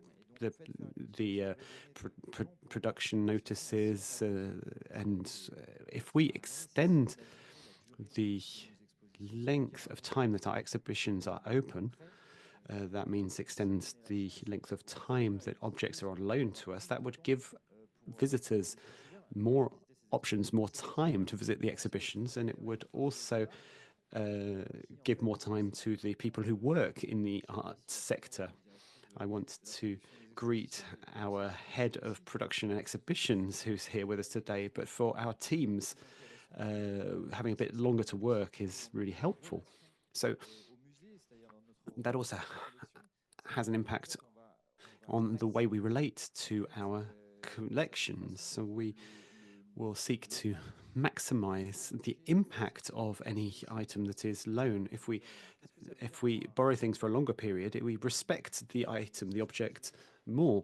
So what does a reasoned or reasonable use of space mean? We've got 2,000 square meters, but we don't have to use this area in a very intense way. There are lightweight exhibition formats as well, and that's tied in with the question of the collections, because there are new ideas about the way we can show artifacts and objects. And the fourth aspect of permaculture is about working within an ecosystem. We don't work on our own, so we try to get into dialogue. We engage our lending institutions about the way that we will use the work. How are we going to showcase and promote the artworks in our buildings, which aren't necessarily ideally designed museum buildings? Some of our spaces are difficult to use. There's issues around transport for an institution like ours. The conservation standards that we are told we need to apply are very strict, and we sometimes have to turn down certain artworks because the transport terms and the conservation conditions are too tricky to us. But also because of drawing on these permaculture principles, we could perhaps make the same exhibition with a piece of art that comes from nearer to us, or is it easier to work with. So those are principles that we use, and we could perhaps talk a bit further about some of the other measures that permaculture has inspired us to put in place. But it's a new way of thinking about our institution. It makes us very conscious about issues around production and loans, and it invites us to engage more closely with the lending institutions that we work with. Thank you very much, Mathieu. I liked what you said about deciding not to show some things or show some things a bit differently. And I also like what you said about a reasoned use of time and space. And I'm sure these things will have inspired Michela, who is online with us today. Michela Rota is an architect and consultant in museums and sustainable development. She's a member of ICOM Sustain, the new ICOM committee which focuses on these issues. She has a PhD in cultural heritage, and she also chairs ICOM Italy's working group on sustainability and Agenda 2030. Michela, like Anaïs, you've been observing thoroughgoing changes in the transitions affecting museums, and particularly the environmental transition, as has been highlighted by our professionals we heard from. The recent establishment of the Sustain Committee within ICOM is perhaps a significant example of this. So I'd really like to hear from you about the way this group has started and the principles that the group wants to stand for. Michela, are you with us? Tu vas t'exprimer en anglais, mais tu comprends très bien le français. I believe you're going to speak in English, but you understand French very well. That's why I spoke French to you. Much, Hélène. Thank you very much for the invitation. Thank you to all the ICOM France members and the friends of ICOM. Also, thank you to Emma Nardi and Emilie Girard. And I'm sorry to speak English I'm the first one today, but I think that it's possible. I have a presentation with me that can be helpful. And yes, as you mentioned, I would like to introduce you the new ICOM Sustain, the International Committee on Museums and Sustainable Development. It's a new committee that it has been established this year after 5 years of a working group on sustainability. In our group, we are 16 board members, and the president is Reims, who is sending his greetings to all the participants of this interesting day. And there are also 46 members. And the mandate, we received the mandate to assist ICOM in achieving a sustainable, resilient pathway to the future. First of all, through the implementation of the ICOM's framework Sustainable Development Action Plan, and I will talk later about this action plan. And also we are dedicated to supporting the existing initiatives and fostering new sustainable development initiatives across ICOM and its membership. Also, these activities are founded on the 5 Ps of the UN's Agenda 2030. And the 5 Ps, as you know, are people, planet, prosperity, peace, and partnerships, and the value that they bring. I have to declare immediately and talk about the elephant in the room, because we are talking about Agenda 2030, and we are in an institutional context where we are referring to Agenda 2030 and to sustainable development. We are very aware that when we address these kind of topics, many people are not really don't agree in using sustainable development, but they prefer to use, for example, sustainability. So today is also a very important moment to face also this concept. And in the last part of my presentation, I would like also to present some key concepts that came after discussion, a dialogue that we started within our group about the topic of the day, about degrowth. we really took serious this moment to start a dialogue around key topics in our new group. And maybe the next one, I can say that also we have the goal also to offer ICOM and arena a platform for the dialogue accessible to all, where with other museum professionals and experts on this topic around sustainability, and to influence the future direction of the organization in all the matters pertaining sustainability.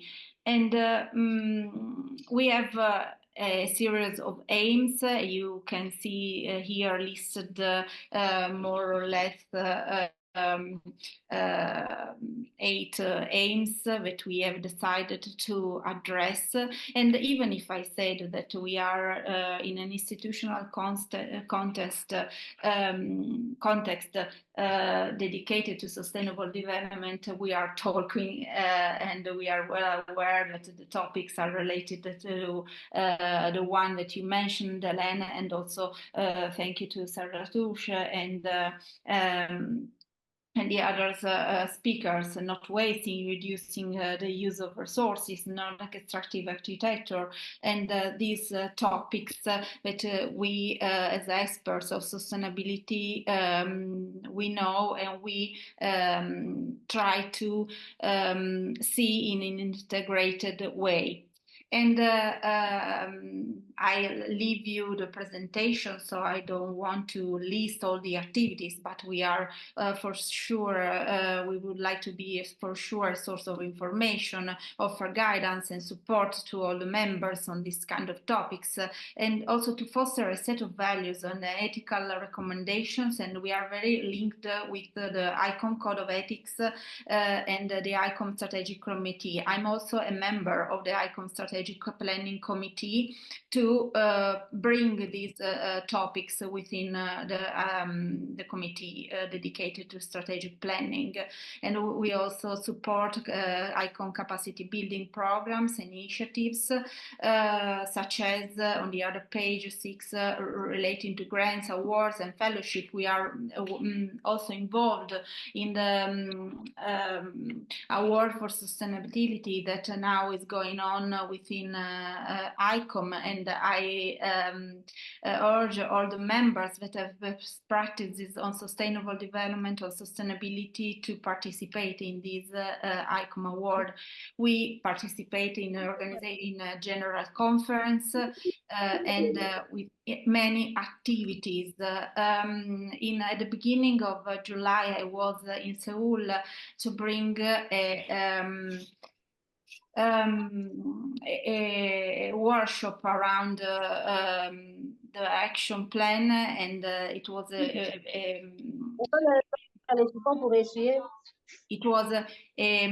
conference dedicated to topics related to sustainability with many best practices from around the world, and museums are doing such a great job around these key topics around sustainability. And I would like also to highlight in this framework that in Italy there is also a working group on sustainability and Agenda 2030, and I'm the coordinator. And because in Italy, ICOM is reorganizing the activity around 21 working groups, trying to address the complexity of contemporary museology and as a platform for discussion. So for discussion national and for the national and international context. And as a working group, again, we are also considering the topics that we are discussing internationally in the ICOM Sustain, and bringing these topics and discussing these topics also in Italy. Trying to bring this networking and exchange of best practices activities that we think are really relevant.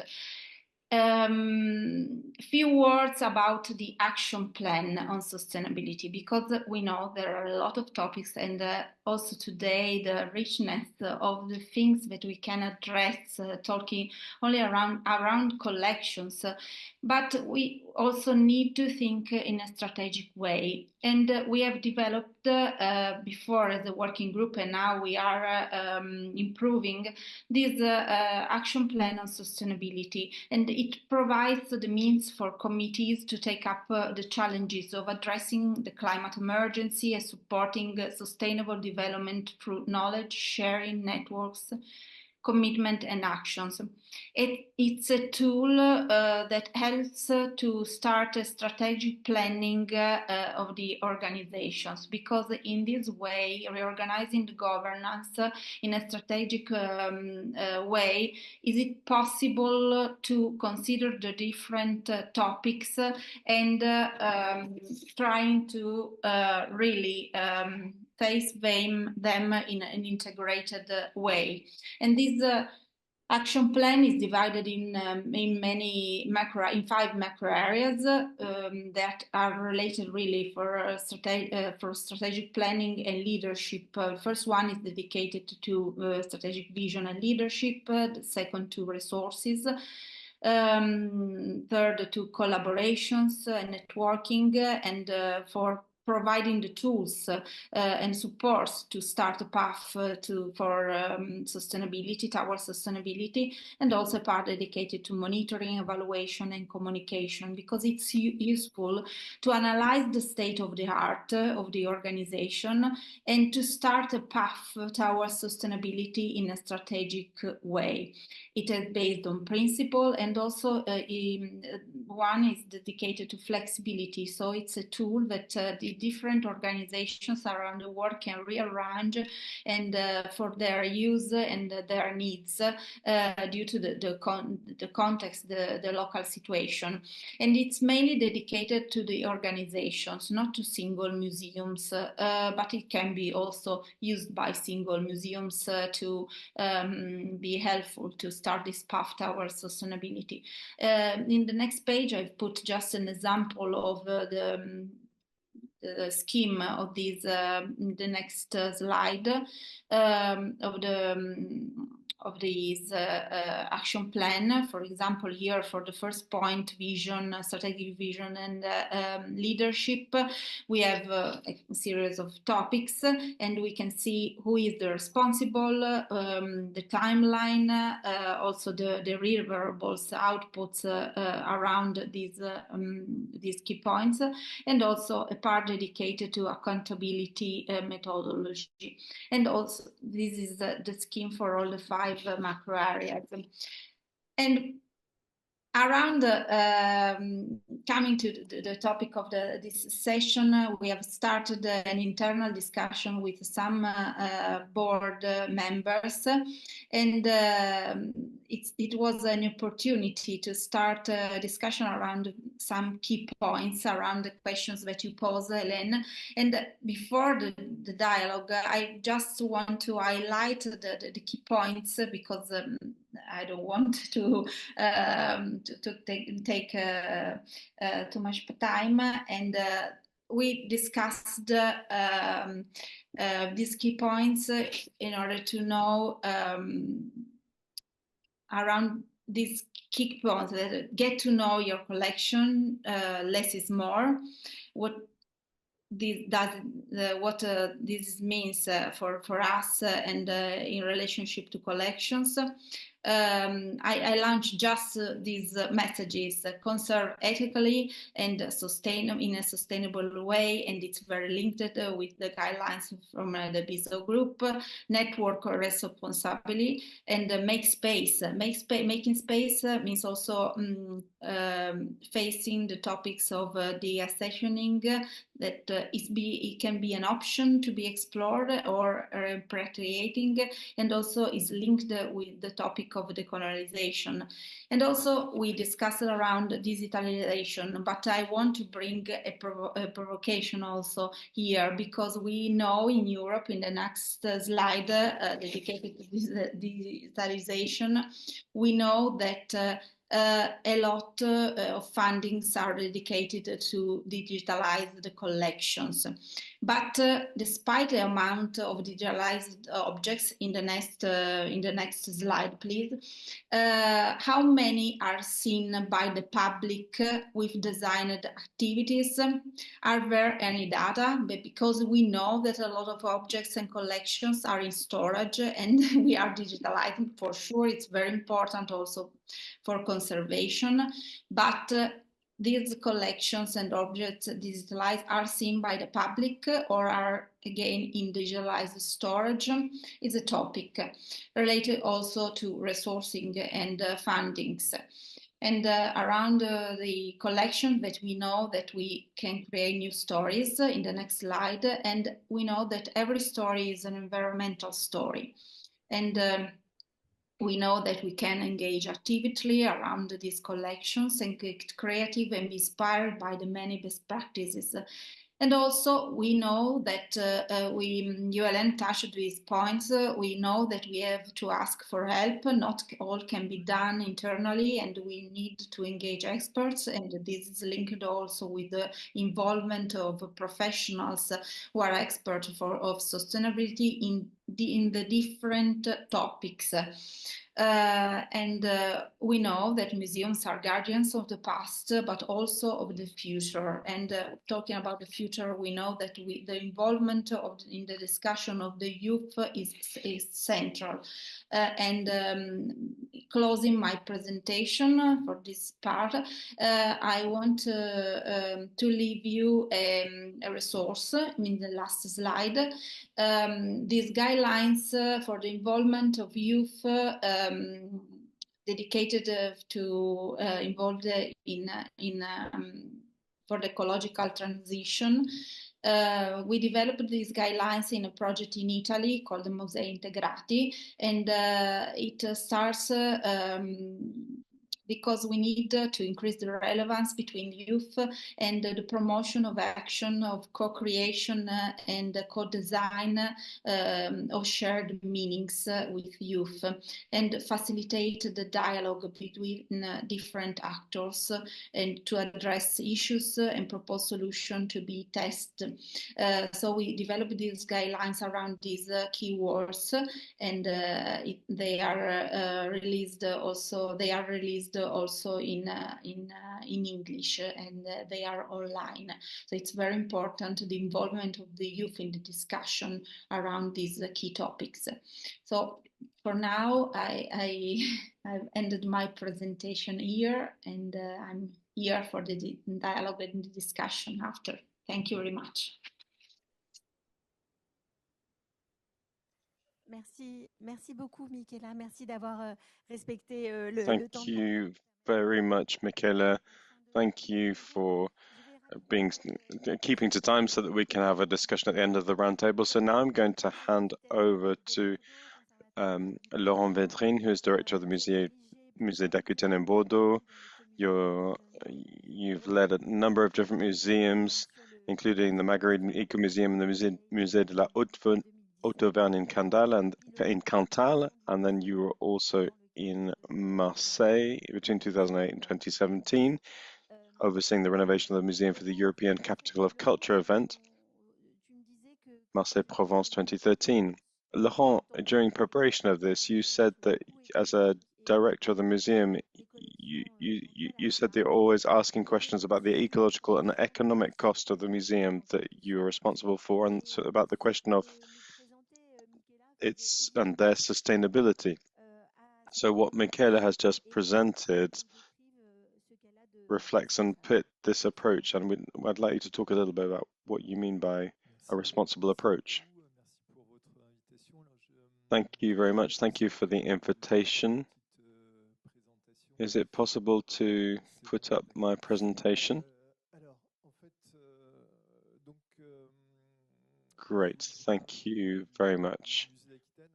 So I want to talk about the Musée d'Aquitaine, which is a municipal museum, a museum of history and society, which has about 1,400,000 objects. So the question of accumulation and taking into account collections is something that we're constantly thinking about. It's really at the heart of what we need to do in our role, and we really need to think about this complex issue linked to the collections and the number of collections, the question of the buildings. We have 3 buildings. You can see one of them on the screen here, which is the former Palais des Facultés. It's an enormous building, which houses some of the museum's reserves. And then there's another building, which is the Centre National Jean Moulin. And then there's the Goupil collection, which is from another museum, which is then transferred to the Aquitaine Museum. And in terms of collections and buildings and audiences and resources, these are all issues that we need to be thinking about constantly. So in terms of the ecological transition and budgetary limitations, which are very real, that means that we need to set priorities and decide what the framework for these priorities is going to be. So the next slide, please.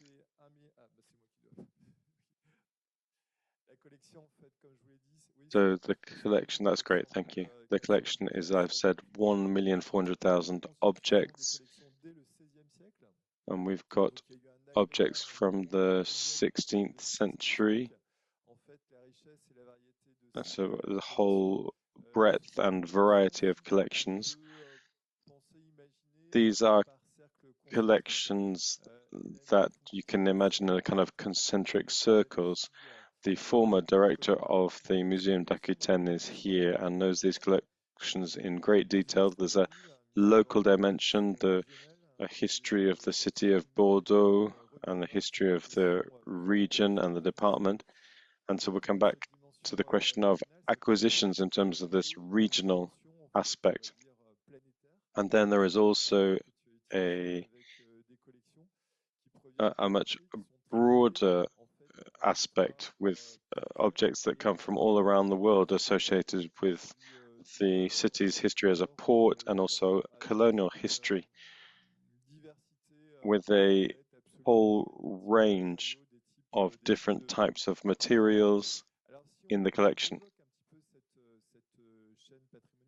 So if we talk about this heritage, this chain of heritage, which is a term we sometimes use, we talk about acquisition.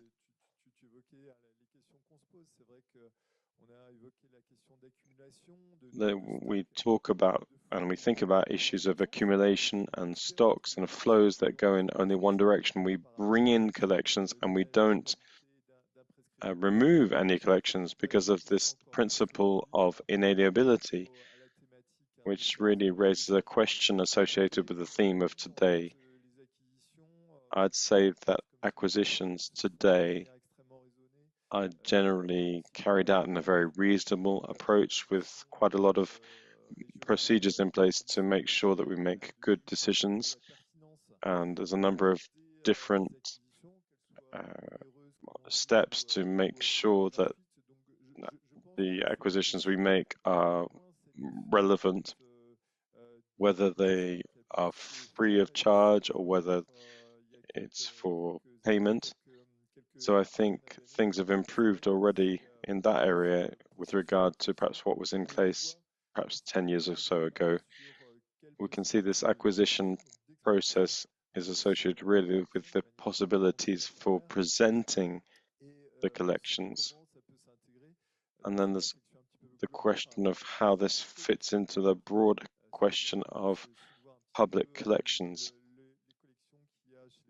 It's interesting to see what collections others have, other museums have, to see therefore whether it's relevant to acquire, because we use the loan system or deposit system quite a lot. So I think that's perhaps not the area which we need to see the most change in around acquisitions. That's my personal opinion. I think a lot of the work to be done is around our stores, which is generally in the reserves of the Museum of Aquitaine and also in our museums in general. 1.4 million pieces. I think only 1% of this collection is exhibited. To be totally straightforward with you, out of 1.4 million pieces, we also need to include the prehistoric pieces, the flint pieces, which are in the museum. But the need to sort through the collections requires knowing the collections. So that means inventory of the collections. Also means the question of the status of these collections. Are they collections of the Musée de France, or are they research collections, or are they just deposits, so non-listed objects that are don't fall under other categories? And then there's the fact of trying to properly understand this aspect of the status and look at the collections. I think it's really important, as we've heard already, to focus on research. There's a focus now on research in terms of origins, but in connection with universities, and I work with universities, it's important to have a new approach to all of these collections. And then we need to make choices in order to try and rationalize collections, rationalize spaces, and prioritize the decisions we make in terms of an immense collection that cannot be handled. No, we can't handle all of it in the same way. So in order to make choices, we need to have a direction, so that this direction might come from the scientific and cultural project, which makes it possible to define the themes, define the collections that we want to present. Here, the picture is from a collection of 450 plaster statues, which are really superb, which belong to the University of Bordeaux. The Museum of Aquitaine is in the former Palais des Facultés of the university, and so we've had this collection since the end of the 19th century. The museum set up in 1987 in this former university building, and now almost all of this collection is in the reserves.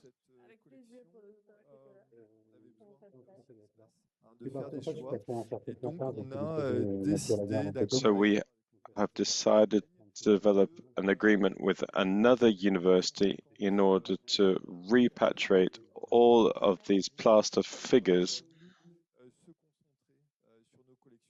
in order to be able to concentrate on our own collections and release space and promote other areas which are more relevant to what we're doing on our campus.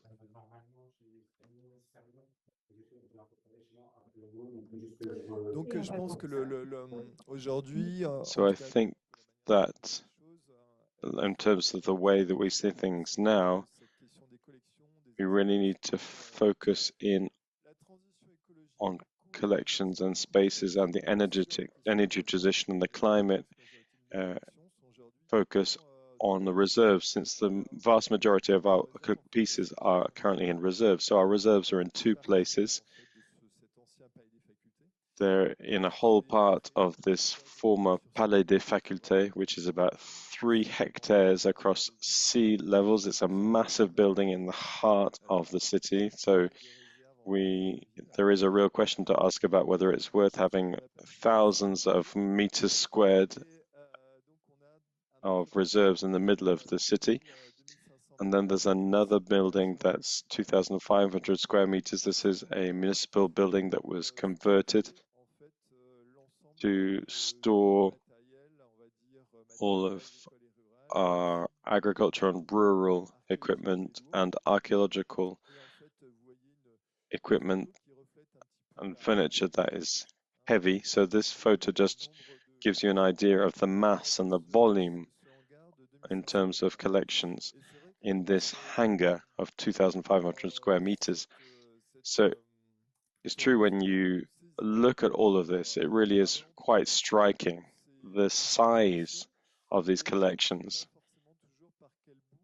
And we don't always know where to start. I think what seems very clear to me is that faced with this responsibility to need to conserve this collection with all the limits that we are faced with, I think what I realize is that we're not on our own. And so this situation comes from a plan that was put in place after the war. Mr. Latouche talked earlier about the Museum of Traditional Art, and the goal was to put in place collections across France, intangible collections, but also material collections. And this effort was put in place through a whole number of different regional museums in France, including our museum, the Museum of Aquitaine, which was named in the light of this program. So currently we have tens of thousands of pieces linked into the agricultural and rural world in our reserves. And I think for me, the problem is that they're in our reserves. Not that they're not interesting, but there aren't many people that are really interested in them now. In terms of audiences, that's why part of these collections, which were exhibited in the 1980s and 1990s, were transferred to the reserves. And I think I can say that there's not many heritage professionals that are really interested in this collection either. And researchers aren't really interested in them either, to be honest. So I think this is a real issue, because we're talking about thousands of pieces and thousands of square meters. What should we do with all of these pieces?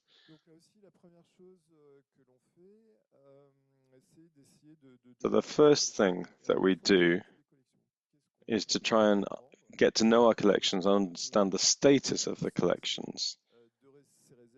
What can we bring out of the reserves? What can we rationalize? If we go on to the next slide. Oh yes, it's me that's got to do it. I keep forgetting, sorry. So one of the first kinds of things that we need to do with this kind of collection, and I've got this collection of the, for example, the agricultural pieces, because I think it's one of the key pieces at the minute when we talk about the rural spring. This is really what we're talking about. I think we need to create or recreate links with the agricultural world with regard to these collections. These are connections that have no longer been put in place and are no longer in place. There's a real loss of memory. What should we do with all of these collections? So we made the most of an opportunity that we had, which was the 90-year celebrations of the liberation of Bordeaux. Sorry, the 80-year celebrations of the liberation of Bordeaux. We brought in together a whole number of people working in agricultural areas with a European loan, which made it possible to look into this area, which brought significant modifications to the agricultural world 80 years ago, what would happen then in the agricultural world really set the standard for the agricultural world, which still affects us now. And so here, this was in June 2024, 3 months before tractors had been used for protests. And here we took 8 tractors from the Maréchal Blanc, this European project, and we brought them to the museum to talk about what these tractors tell us about our practices. It was an opportunity to create a connection between people living in Bordeaux and the agriculture world and agriculture workers. So it gave us the opportunity to have a cultural exchange between farmers who don't really come to the regional capital, which is Bordeaux, anymore very much, and also people who are and professors, of course, also who don't really have a connection to the agricultural world, as well as people living in Bordeaux. So we really wanted to make this heritage real in order to think about issues going on and remember and profit and benefit from the commemoration period in order to think about the end of the Second World War and this mechanization that was put in place, and in order to give the collections which are in our reserves, a sense of memory.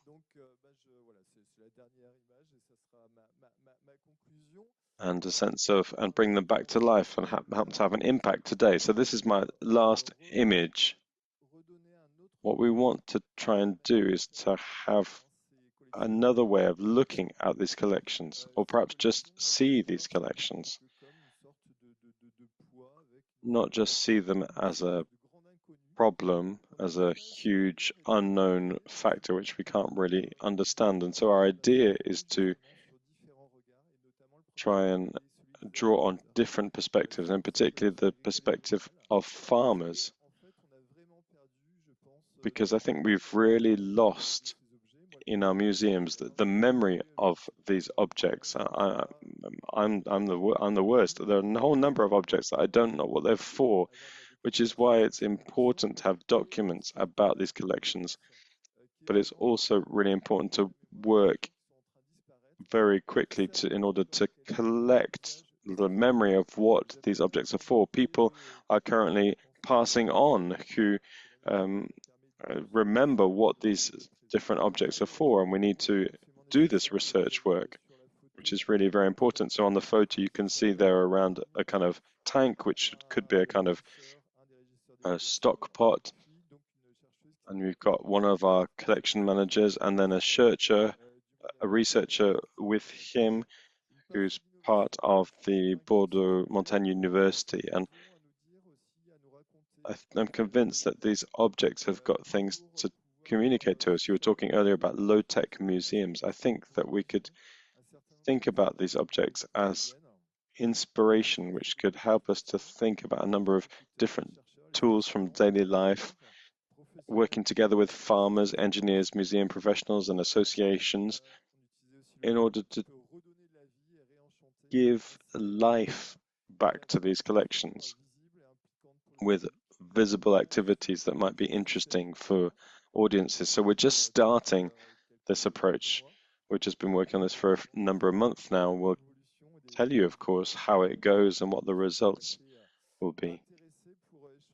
And of course, we're really very interested to have input on this project, because I think this affects a whole number of different museums in France. Thank you very much, Laurent. We talked earlier about this aware approach of becoming aware of production, but I think we could also talk about becoming aware of our collections and managing them in a more controlled and reasoned way. So if there are any questions, I think it would be good to go to that now. We've got about 20 minutes left. Are there any questions? Frédéric. Bonjour, Frédéric Ladonne, architecte programmiste. C'est pour Anaïs qui a parlé tout à l'heure. Question. So if we could just have our 2 video conference speakers up on the screen, that would be great. Thank you for the BISO group and the Green Protocol, because that's helped us a great deal to kind of release the level of requirements in terms of climate needs. Anaïs, I can't find on the website who are the signatories of the BISO group, because what's interesting is that you have a sort of a power and ability to influence, and it would be really helpful for us to know who are the signatories. That's the first thing I wanted to say. I don't know who has signed the Green Protocol and who hasn't signed it, that this would be very useful. And the final thing is that you have reduced requirements in terms of climate requirements in buildings. I think we could go a bit further yet. You say you're working with scientific data. You talked a lot about that. This is in other places outside of our museums, in other areas. I think we could still relax the requirements in these areas, because I think we still are really very still. We still have a high level of requirements here. But science and our objects survived without us for 2,000 years, and they survived very well without us. And so, yes, it's important to take care of them, but I don't think it's the key value. Le son passe, ouais. Thank you, Frederick. I hopefully you can hear me. Thank you for these questions, which are two questions that we have often. So the first question is, I have sent the organizers the link and the first manual that I mentioned, and in this manual there is a list. It is a live document that is being updated, but it's a list of the people who have adopted the protocol. So you can find that in that document there. So I don't know how that's going to be distributed, but I imagine there will be communication sent out after the event today. Otherwise, please do get in touch and I'll send you the documents. The second point is, yes, it's very true that today the scientific data we have allow us to be even more flexible in terms of climate control for our collections. The reason we haven't pushed the envelope further on this one is that we want to make sure that the current standards are already adopted. We've focused primarily on making sure that the standards we've developed are being implemented, rather than changing the standards which have been accepted by a whole number of different people and have been put into practice by the members of the group, in order to make it easier for there to be adoption. One of the reasons we put in place this plan to review the protocol every 5 years is so that we can take into account the latest scientific developments.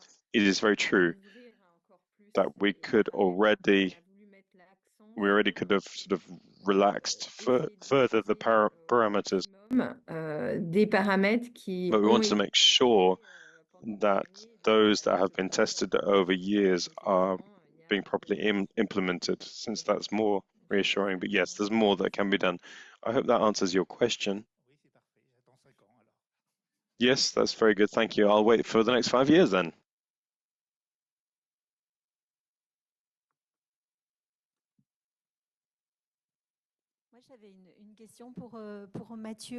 I had a question for Mathieu, who were talking about this approach around production, but I'd really like to hear into very concrete terms, how does this work? The Palais de Tokyo. Could you talk about this area that Martin Muller, who's this researcher who's worked in 200 different institutions to see how they were responding to the ecological transition, and he focuses a lot on the bottom-up approach, the role that action groups of professionals within museums and their role. Yes, thank you very much, because I was quite brief in order to leave space for questions. everything starts with eco-design. Before we even produce anything, we need to think about why. Ensuite, à partir du moment où everything starts there. Then if we haven't got a loan and we decide to produce a piece, we're going to try and limit production as much as possible. So we do this through a number of different methods. I could perhaps pass the microphone to Alice, who's here. But first of all, there'll be adaptations on the basis of existing works. And then we'll work very closely with artists on materials, and in particularly environmentally friendly materials, environmentally designed materials that we are developing internally, but also collectively with other institutions, particularly as part of the laboratory that we work on with scenography areas, where we think about what we do with the resins and the materials that use fossil energies in order to be developed.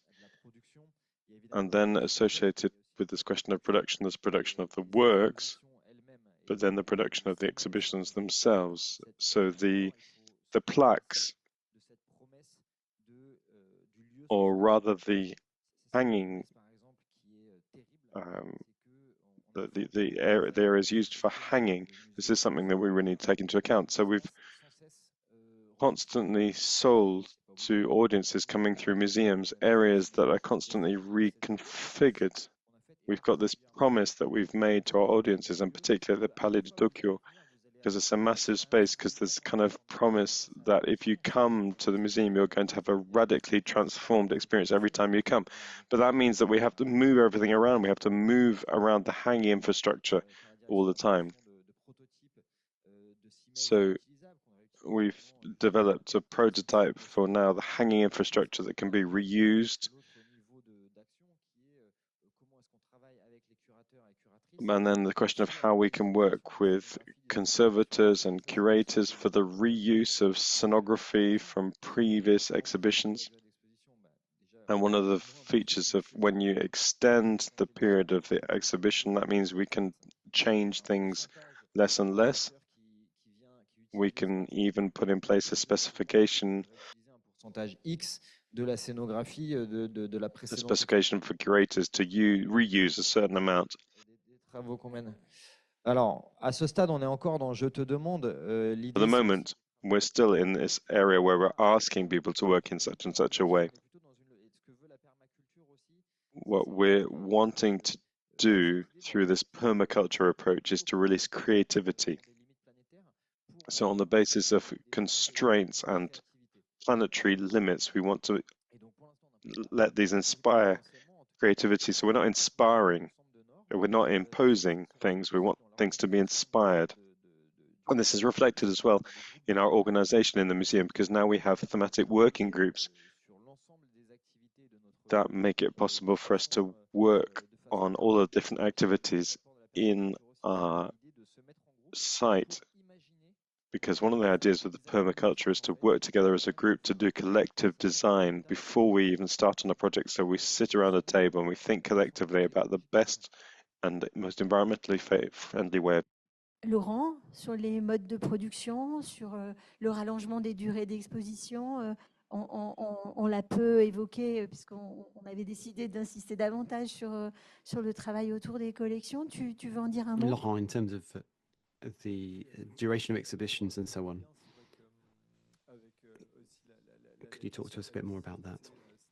Yes, well, there's an issue around visibility and the ecological transition, because of all these collections that have been placed in our stores, our reserves, it means that we struggle to talk about our local environment, and so we're trying to make these issues more visible in our permanent exhibitions. So there's things we need to think about this a lot. We talk quite a bit about temporary exhibitions, but I think it's important about thinking about our permanent exhibits. The Fine Arts Palace, the Palais des Beaux-Arts in Lille, has worked quite a lot on this, particularly with Bruno Girard in charge. And So today, with our temporary exhibitions, we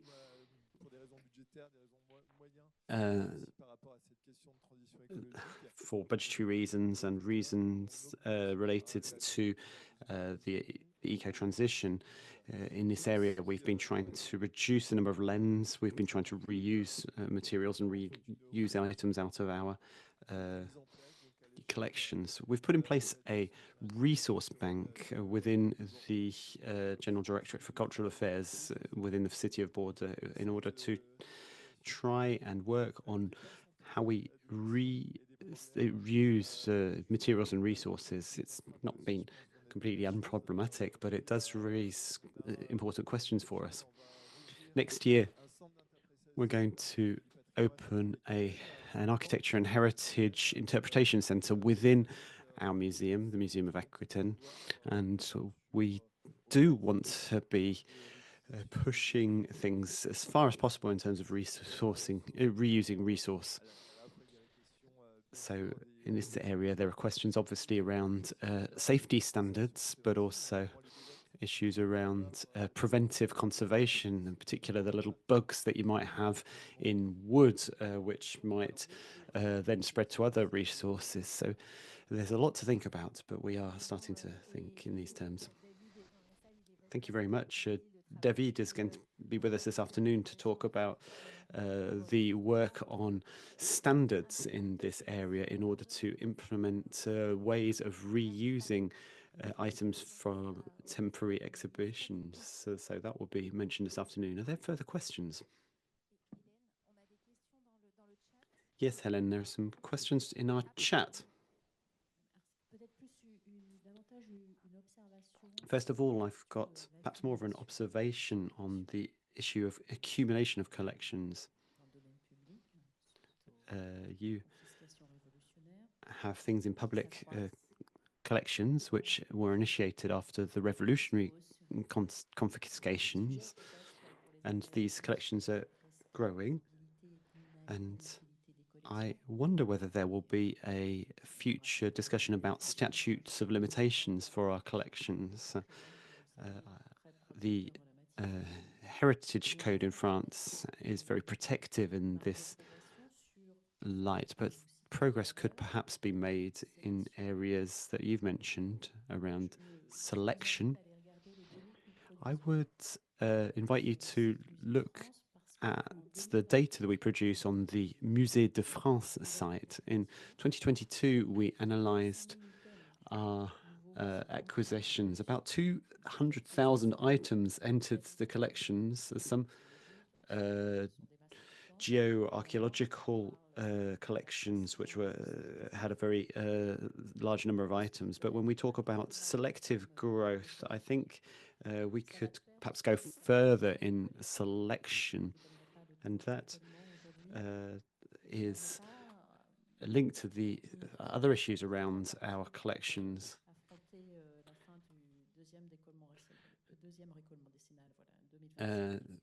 We have our 10-year approaches to rationalising our collections, and I'm not sure how we're going to do in 2025 with this. So there's another point about what we're doing and for whom. Today, less than half of museums in France have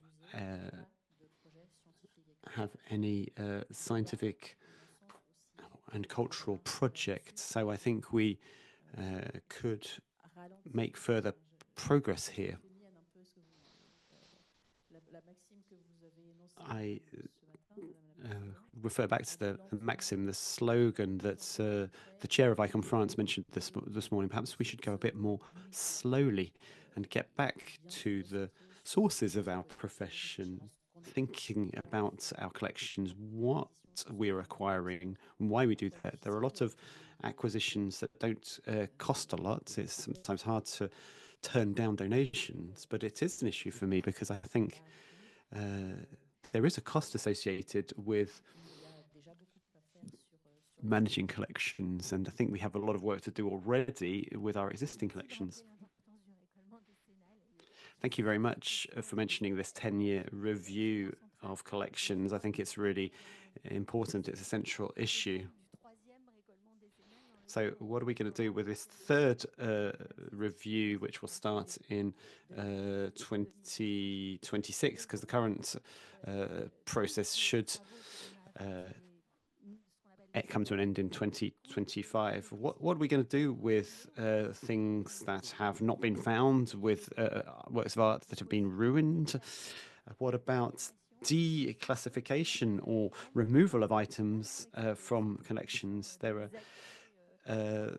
There's an example from the furnishings, the furniture items that were in the French National Collection, and an exhibition was made of redesigned works that had been taken out of the collections but had been reinterpreted artistically. So there's lots that can be done in this area.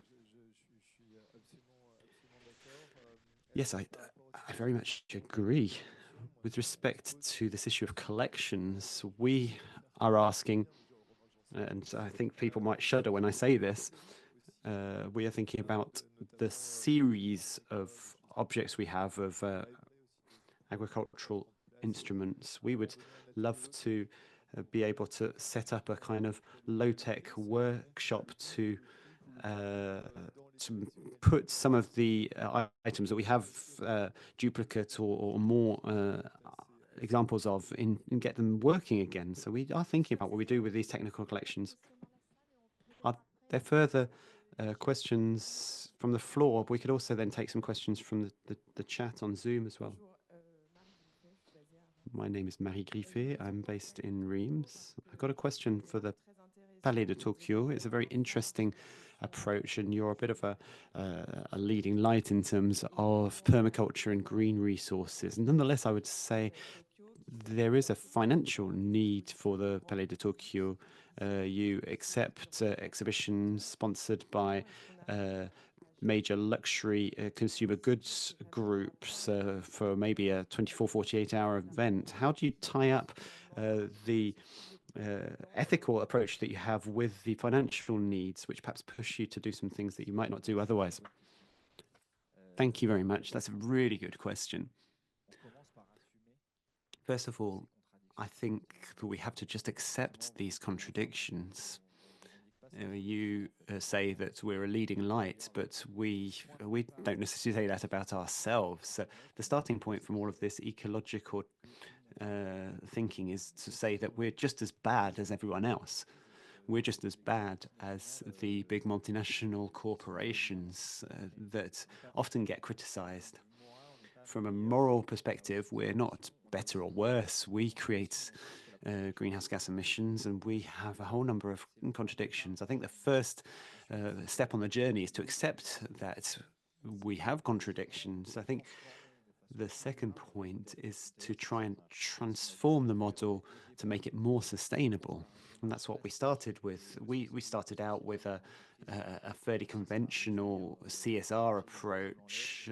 We switched our light bulbs to LEDs, so we reduced our energy consumption, but we realized that that wasn't enough, but that we needed to completely rethink the way the institution worked. We couldn't just do little technical measures here and there. It was the whole model that we needed to rethink and redesign. So we are trying to make changes, and some questions will come up, and there will certainly be question about the business model. It's not the only question. There are other contradictions. I'll give you another example. We are currently thinking about the impact of visitors coming to the Palais de Tokyo. The visitors play a major role in our emissions quotas, but we need visitors in order to fulfill our public service roles, and also the visitors are important for our business model. So how can we therefore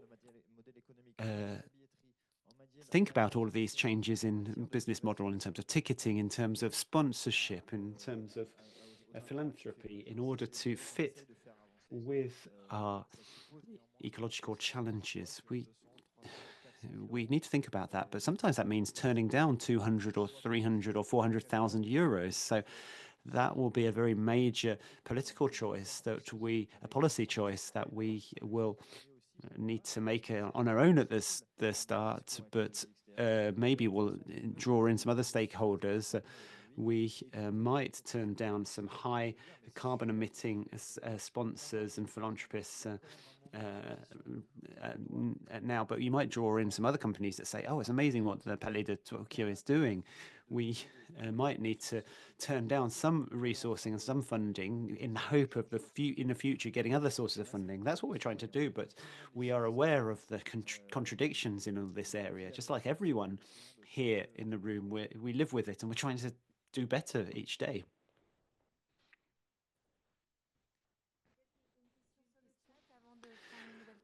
Perhaps we could take a question from the Zoom chat, or no, there's another question from... Could I just add something, says Anaïs Aguirre? I don't know if you can hear me. My name is... I'm the director of the museum in Paris. Thank you for everything that's been said here. One of the things that I am struck by is the rich nature of collaborative practices, and I've got a fairly collective question for all of our speakers, a question we can all ask ourselves, in fact. So how can we better share good practices and disseminate them within our networks, and how can we perhaps share information about exhibitions? We're currently testing whether we can turn off the air conditioning systems in our museums, but we're not the only people that are doing this, and I think it's not always easy to find documentary resources or context to make sure that everything that BISO Group have developed or the ICOM network have developed is properly disseminated throughout our networks. Thank you.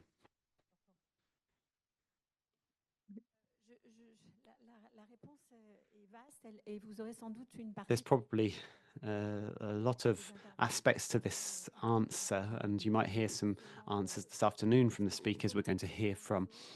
They will perhaps talk to us about how they work and how they network to disseminate information. But Juliette Raoul Duval is here in the room. Emilie talked about it. ICOM France is very committed to networking in these areas in order to share information and generate resources. That's one way to answer the question. On the French Ministry of Culture's website, there is a dedicated guide to these questions. I think Karine Duquesnoy will talk about it when she speaks this afternoon. So there's quite a lot of resources. That's maybe a partial answer. It's not a full answer, but it will enable us to move forward together in these subjects. I was thinking of other networks which work on these subjects, and obviously I don't know if Michaela will want to say something, but in the aims of the Sustain group within ICOM, there is a whole point around networking and sharing resources on an international level. Michaela, do you want to just say anything about that? Oui, I'm here again. Yes, we are thinking at the moment, we are developing at the moment our internal strategic planning because we are thinking that we need a platform for the discussion, and in one of the main activity will be to open up for education and for first of all, for the people, for the members of ICOM Sustain, to start with an internal dialogue around these key topics, and then trying to also develop and open these concept and reasoning and dialogues and discussions to the ICOM members. It's very important to rethink questions, because I agree on what was saying the colleague. about the rethinking of every aspect or every action that museums are facing nowadays. So it's very important this moment and this concept of sustainability, or I prefer using maybe to the growth. I prefer enoughness. I've come to this word in a photographic exhibition here in Torino from Christine Mittermeier, a German photographer. And I think that also this concept of enoughness can be very useful to think again at the different aspects of what we are doing, because on every topic we need to open up a discussion, and it's very useful to do this in partnership with others and with other committees, members, experts. So I think that we are open, and me and Elena are part of this group with others, and I think that we are very at the beginning of a new point, because a lot is going on in terms of best practices. But here we are saying that there are a lot of things that we need again to are at the very beginning. For example, this topic of de-accessioning. I put in a chat a resource from a museum association, because they have a toolkit. And also, again, another point, I can't go deep in every topic because there's a lot. But for example, I've mentioned digitalization. We have now a lot of things, objects on digital platforms. But there's a problem. Maybe this can be, they can't be seen by public, but they can be a resource, because if we put these digital objects in connection with IE and new things that we are at the very beginning of these new opportunities, maybe we can use these objects to start new researches, to have new data, to start to telling new stories, and it's quite an opportunity, because every aspect can be seen on the dark and right side. So I'm positive about what's going on with the museum. Je ne sais pas si je peux ajouter quelque chose. Oui, I don't know if I could add something, says Anaïs. Yes, go ahead, but then we'll have to wrap this session up. Yes, I would like to add something, because I think Catherine's question is very fundamental in order to give us a positive spin on this question, because the questions raised are very big.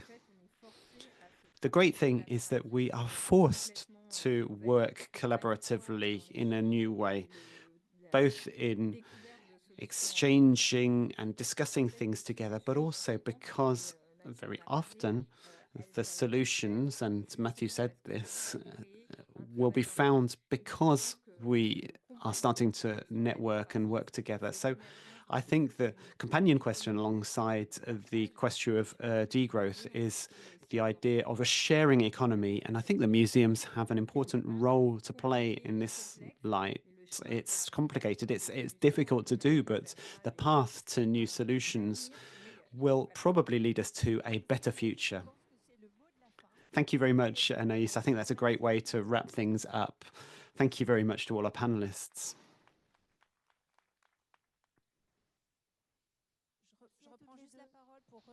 I would just like to say thank you again to all of the speakers, including Anaïs and Michela, who've been with us, not physically, but online. And for those of you who are in the venue, there is a lunch served on the first floor. There is a trap. Don't go to the mezzanine, but go up to the first floor where you can have a view over the cathedral.